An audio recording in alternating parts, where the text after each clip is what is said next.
ಸ್ವಾಗತ. ಧನ್ಯವಾದ. ನಿಜವಲ್ಲಿ ಸುದ್ದಿ ಚಾನಲ್ನ ಆತ್ಮೀಯ ವೀಕ್ಷಕರೇ, ಎಲ್ರಿಗೂ ಕೂಡ ಸ್ವಾಗತ. ಈ ಕಾಲಕ್ಕೆ ಟ್ರೆಂಡಿಂಗ್ನಲ್ಲಿರುವಂಥ ಸಾಧಕರನ್ನು, ನಾಯಕರನ್ನು ಕರೆದು ಕೂತು ಮಾತಾಡಿಸಿ ಅವರ ಅಂತರಂಗವನ್ನು ಬಹಿರಂಗಗೊಳಿಸುವಂತಹ ಸುದ್ದಿ ಸಂವಾದ ಕಾರ್ಯಕ್ರಮ. ಈ ಕಾರ್ಯಕ್ರಮ ಕಳೆದ 3 ವಾರಗಳಿಂದ ನಡೀತಾ ಇದೆ. ಇವತ್ತು 3ನೇ ಅತಿಥಿಯಾಗಿ ನಮ್ಮ ಜೊತೆಗೆ ಸುಳ್ಯದ ಎಲ್ಲ ವಿಚಾರಗಳನ್ನು ತಿಳಿದುಕೊಂಡಿರುವಂತಹ ರಾಜಕಾರಣಿ ಅನ್ನುವಂತಹ ಒಂದು ಹಣೆಪಟ್ಟಿ ಇರುವಂತಹ MB ಸದಾಶಿವ ಅವರು ನಮ್ಮೊಂದಿಗಿದ್ದಾರೆ.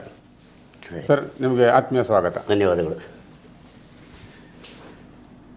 1959 ಸೆಪ್ಟೆಂಬರ್ 23 ಸುಳ್ಯದ ಪುರಸಭಾಧ್ಯಕ್ಷರಾಗಿ, ಮಧ್ಯಂತರ ಮಂಡಲ ಪಂಚಾಯತ್ ಪ್ರಧಾನರಾಗಿ ಕೆಲಸ ಮಾಡಿದಂಥ ಮೋಂಟಡ್ಕ ಬಾಲಕೃಷ್ಣಗೌಡರು ಮತ್ತು ಸುಳ್ಯ ಸಂಪಾಜೆ ಪರಿಸರದ ಅತ್ಯಂತ ಪ್ರಸಿದ್ಧ ಮನೆತನ ನಂಜಯ್ಯನ ಮನೆ ಸಣ್ಣಯ್ಯ ಪಟೇಲರ ಪುತ್ರಿ MB ದೇವಕಿ ಅವರ ಸುಪುತ್ರರಾಗಿ 3ನೇ ಪುತ್ರರಾಗಿ ನೀವು ಜನಿಸಿದ್ರಿ. ಪುತ್ತೂರಿನಲ್ಲಿ BCom ಪದವಿ, ಮೈಸೂರಿನಲ್ಲಿ MCom ಪದವಿಯನ್ನು ಪಡೆದು ಆನಂತರ ಸಾಮಾಜಿಕವಾಗಿ ಪೂರ್ಣ ಪ್ರಮಾಣ ರಾಜಕೀಯವಾಗಿ ಸಂಘ ಸಂಸ್ಥೆಗಳಲ್ಲಿ ತೊಡಗಿಸಿಕೊಂಡು JCಯಲ್ಲಿ ಇಲ್ಲಿಯ ಸ್ಥಾಪಕ ವರ್ಷದ 2ನೇ ಅಧ್ಯಕ್ಷರಾದಿರಿ. ಅನೇಕ ತರಬೇತಿಗಳನ್ನು ನಡೆಸಿದಿರಿ. ರಾಜ್ಯ ಮಟ್ಟದ JC ಸಾರ್ವಜನಿಕ ಸಂಪರ್ಕಾಧಿಕಾರಿಯಾಗಿದ್ದಿರಿ. ಲಯನ್ಸಿಗೆ ಪದಾರ್ಪಣೆ ಮಾಡಿದ್ರಿ. ಅಲ್ಲಿ ಅತ್ಯುನ್ನತ ಹುದ್ದೆಯಾಗಿರುವಂಥ ಜಿಲ್ಲಾ ಗವರ್ನರ್ ಸ್ಥಾನವನ್ನು ಕೂಡ ತಲುಪಿದ್ರಿ. ರಾಜಕೀಯವಾಗಿ ಜನತಾ ಪಕ್ಷದಲ್ಲಿ ಗುರುತಿಸಿಕೊಂಡು ಆಮೇಲೆ ಜನತಾ ದಳ ಆಗಿ ಈಗ ರಾಜ್ಯ ಮಟ್ಟದ ಉಪಾಧ್ಯಕ್ಷರಾಗಿ, ರಾಜ್ಯ ವಕ್ತಾರರಾಗಿ ಕೂಡ ಕೆಲಸ ಮಾಡ್ತಾಯಿದ್ದೀರಿ. ಒಂದು ಮಾತಿದೆ ನಿಮ್ಮ ಬಗ್ಗೆ, ಆಡು ಮುಟ್ಟದ ಸೊಪ್ಪಿಲ್ಲ ಅಂತ ಹೇಳುವ ಹಾಗೆ MB ಸದಾಶಿವರು ತಿಳಿಯೋದು ವಿಷಯ ಇಲ್ಲ ಅಂಥ ಒಂದು ಹೆಗ್ಗಳಿಕೆ ಪಾತ್ರರಾಗಿರುವಂಥ MB ಸದಾಶಿವರು ಈಗ ನಮ್ಮ ಜೊತೆಗಿದ್ದೀರಿ. ಇಡೀ ಜಿಲ್ಲೆಯಲ್ಲಿ ಓಡಾಟ ಮಾಡ್ತೀರಿ. ಜಾತ್ಯತೀತ ಮೌಲ್ಯಗಳ ಬಗ್ಗೆ ಪ್ರತಿಪಾದನೆ ಮಾಡುವಂಥವರಾಗಿದ್ದೀರಿ. ಇಂಥ MB ಸದಾಶಿವರು ಇವತ್ತು ನಮ್ಮ ಜೊತೆಗೆ ಸುದ್ದಿ ಸಂವಾದದಲ್ಲಿ ಭಾಗವಹಿಸ್ತೀರಿ. ನಿಮಗೆ ಮತ್ತೊಮ್ಮೆ ಸ್ವಾಗತ ಬಯಸ್ತಾ, ನೀವು ಪತ್ರಕರ್ತರಾಗಿ ಕೂಡ ಕೆಲಸ ಮಾಡಿದವರು ಸರ್. ನಿಮ್ಮ ಹತ್ರ ನಾವು ಪ್ರಶ್ನೆ ಕೇಳುವಂಥದ್ದಿಲ್ಲ, ಯಾಕಂದರೆ ನೀವೇ ನಿಮ್ಮ ವಿಚಾರಗಳ ಬಗ್ಗೆ ಹೇಳುವುದು ಒಳ್ಳೆಯದು ಅಂತ ನನಗನ್ನಿಸೋದು. ಯಾಕೆಂದರೆ ಇದೊಂದು ಕಾಲಘಟ್ಟ, ಒಂದು ಸಂಕ್ರಮಣ ಕಾಲ, ನಿಮ್ಮ ರಾಜಕೀಯವಾಗಿ ಕೂಡ ಒಂದು ಸಂಕ್ರಮಣ ಕಾಲಘಟ್ಟದಲ್ಲಿ ಇರುವಂಥ ಒಂದು ಸಂದರ್ಭ. ಇಂಥ ಸಂದರ್ಭದಲ್ಲಿ ನೀವು ಕೂಡ ಹಲವು ನಿರ್ಧಾರಗಳನ್ನು ತಗೊಳ್ಳುವಂಥ ಸಂದರ್ಭದಲ್ಲಿ ಅದು ಬೇರೆ ಬೇರೆ ರೀತಿಯ ಚಿಂತನೆ ಮಾಡಿರ್ಬೋದು. ಅನೇಕ ಅಪವಾದಗಳು ನಿಮ್ಮಲ್ಲಿ ಬರ್ಬೋದು, ಅದಕ್ಕೆ ಅಥವಾ ನಿಮ್ಮಲ್ಲಿ ಸಕಾರಣ ಇರ್ಬೋದು, ಆದರೆ ಜನ ಒಪ್ಪದಿರ್ಬೋದು, ಒಪ್ಪುವಂಥದ್ದಿರ್ಬೋದು. ಅಥವಾ ಇಲ್ಲಿ ಸುಳ್ಯದ ಯಾವ ವಿಚಾರಕ್ಕೆ ಕೂಡ ಆರಂಭದಿಂದ ಸುಮಾರು 100 ವರ್ಷಗಳಿಂದ ಕೂಡ ತಿಳಿದವರಿದ್ದೀರಿ ನೀವು ಅನ್ನುವಂಥದ್ದು ಮಾತು ಇರುವಂಥದ್ದು. ಅದರಿಂದ ಸುಳ್ಯದ ಬಗ್ಗೆ ಅಧಿಕೃತವಾಗಿ ತಿಳ್ಕೊಳ್ಳಬೇಕಿದ್ರೆ ಸದನ ಹತ್ರ ಕೇಳಿದರೆ ಸಿಗ್ತದೆ ಅನ್ನುವಂಥ ಮಾಹಿತಿ ಜನರು ಮಾತಾಡುವಂಥದ್ದು. ಆದ್ದರಿಂದ ನೀವು ನಿಮ್ಮ ಬಗ್ಗೆ ಹೇಳಿಕೊಳ್ಳಿಕ್ಕೆ ಆರಂಭ ಮಾಡಬೇಕು. ಮೊದಲನೇದಾಗಿ ಸುದ್ದಿ ಚಾನೆಲ್ನ ಎಲ್ಲ ಒಂದು ಮುಖ್ಯಸ್ಥರಿಗೆ ವಂದನೆಗಳನ್ನು ಸಲ್ಲಿಸ್ತೇನೆ. ಒಂದು ಅವಕಾಶವನ್ನು ಕೊಟ್ಟಿದ್ದೀರಿ. ಮತ್ತು ಹರೀಶ್ ಬಂಟ್ವಾಳ ಮುಖ್ಯವಾಗಿ ನನ್ನ ಬಗ್ಗೆ ಒಳ್ಳೆಯ ಮಾತುಗಳನ್ನು ಹೇಳಿದ್ದೀರಿ. ಅದರಲ್ಲಿ ನಾನು ಎಷ್ಟು ಅದಕ್ಕೆ ಅರ್ಹನು ಅಂತ ನನಗೆ ಗೊತ್ತಿಲ್ಲ. ಎಲ್ಲವನ್ನೂ ತಿಳಿದವರು ಅಂತ ಹೇಳಿದ್ದಾರೆ. ಎಲ್ಲವನ್ನೂ ತಿಳಿದವರು ಬಹುಶಃ ಸರ್ವಜ್ಞ ಮಾತ್ರ. ನಾವು ಅಷ್ಟು ದೊಡ್ಡ ಹಂತಕ್ಕೆ ಮುಟ್ಟಲಿಲ್ಲ. ತಿಳಿಯುವಂಥ ಒಂದು ಕಾತುರತೆ ಮತ್ತು ತಿಳಿಬೇಕು ಅನ್ನುವಂಥ ಒಂದು ಉತ್ಸಾಹ ಬಾಲ್ಯದಿಂದಲೇ ನನ್ನಲ್ಲಿ ಮೂಡಿತ್ತು. ಅದಕ್ಕೆ ನನ್ನ ತಂದೆಯವರ ಕಾರಣ. ಅವರು ಯಾವುದೇ ವಿಚಾರಗಳನ್ನು ವಿಮರ್ಶೆ ಮಾಡ್ತಿದ್ದರು, ಬೇರೆಯವ್ರ ಹತ್ರ ಕೇಳ್ತಿದ್ರು. ಕೆಲವೊಂಬಲ್ಲವರಿಂದ ಕಲಿತು ಅಂತ ಹೇಳಿದಾಗೆ ನಾನು ಬಹುಶಃ ಕಾಲೇಜಿನ ದಿನಗಳಲ್ಲಿ ಕಲಿತದ್ದಕ್ಕಿಂತ ಹೆಚ್ಚು ನನ್ನ ತಂದೆಯವರ ವ್ಯವಹಾರ ಮತ್ತು ಅವರ ಒಡನಾಡಿಗಳೊಂದಿಗೆ ಸಂಪರ್ಕ ಬೆಳೆಸಿದ ಮೇಲೆ ಅದೇ ನನಗೆ ಮುಕ್ತ ವಿಶ್ವವಿದ್ಯಾನಿಲಯ. ಅಲ್ಲಿ ಅನೇಕ ರೀತಿಯ ಜನ ಬರ್ತಾಯಿದ್ರು. ಆ ಕಾಲದಲ್ಲಿ ಮರಗಲ್ ಉಗ್ರಪ್ರೇಗಳಿರ್ಬೋದು, ಉಬಡ್ಕ ರಾಮಚಂದ್ರ ಭಟ್ ಇರ್ಬೋದು, ಹೀಗೆ ಅನೇಕ ಜನ ಅಲ್ಲಿ ಬಂದು ಕೂತ್ಕೊಳ್ಳೋದು. ಕುಲ್ಕುಂದ ಶಿವರಾವ್ ಅವರು ನನ್ನ ತಂದೆಯವರ ಭಾಳ ಆತ್ಮೀಯರಾಗಿದ್ದರು, ಫ್ಯಾನ್ಸಿಯವರ ಸ್ನೇಹಿತರಾಗಿ. ಇಲ್ಲಿ ಬಟ್ಟೆ ಅಂಗಡಿ ಹಾಗೆ ಅವರು ಬಂದಾಗ ಡಾಕ್ಟರ್ ವೆಂಕಪ್ಪಯ್ಯ ಇವರೆಲ್ಲ ಬಂದು ಗಂಟೆಗಟ್ಟಲೆ ಮಾತಾಡೋದು. ಆಗ ನಮಗೆ ಚಿಕ್ಕವರಿರುವಾಗ ನಮಗೆ ಅನಿಸ್ತಿತ್ತು, ಇವರು ಎಷ್ಟು ಮಾತಾಡ್ತಾರೆ, ಒಮ್ಮೆ ನಿಲ್ಲಿಸಿದ್ರೆ ಸಾಕು.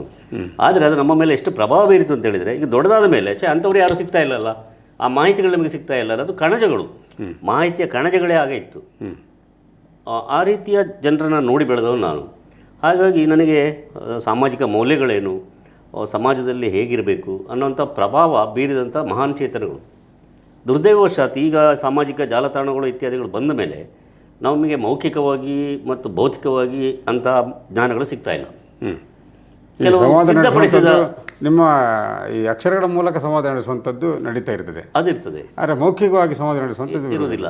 ಯಾವಾಗಲೂ ನೀವು ಬರಹ ರೂಪದ, ಈಗ ನಮ್ಮ ಸುದ್ದಿ ಬಿಡುಗಡೆ ಮತ್ತು ಸುದ್ದಿ ಚಾನಲ್ನಲ್ಲಿ ವೀಕ್ಷಕರು ಭಾಳ ಜನ ಇದ್ದಾರೆ, ಲಕ್ಷಾಂತರ ಜನ ನೋಡ್ತಾರೆ. ಆದರೆ ನಾಳೆ ಅದು ಬೇರೆ ವಿಚಾರಗಳನ್ನು ಪ್ರಸ್ತಾಪ ಮಾಡ್ತದೆ, ಹಾಗೆ ಇದು ಮರೆತು ಹೋಗ್ತದೆ.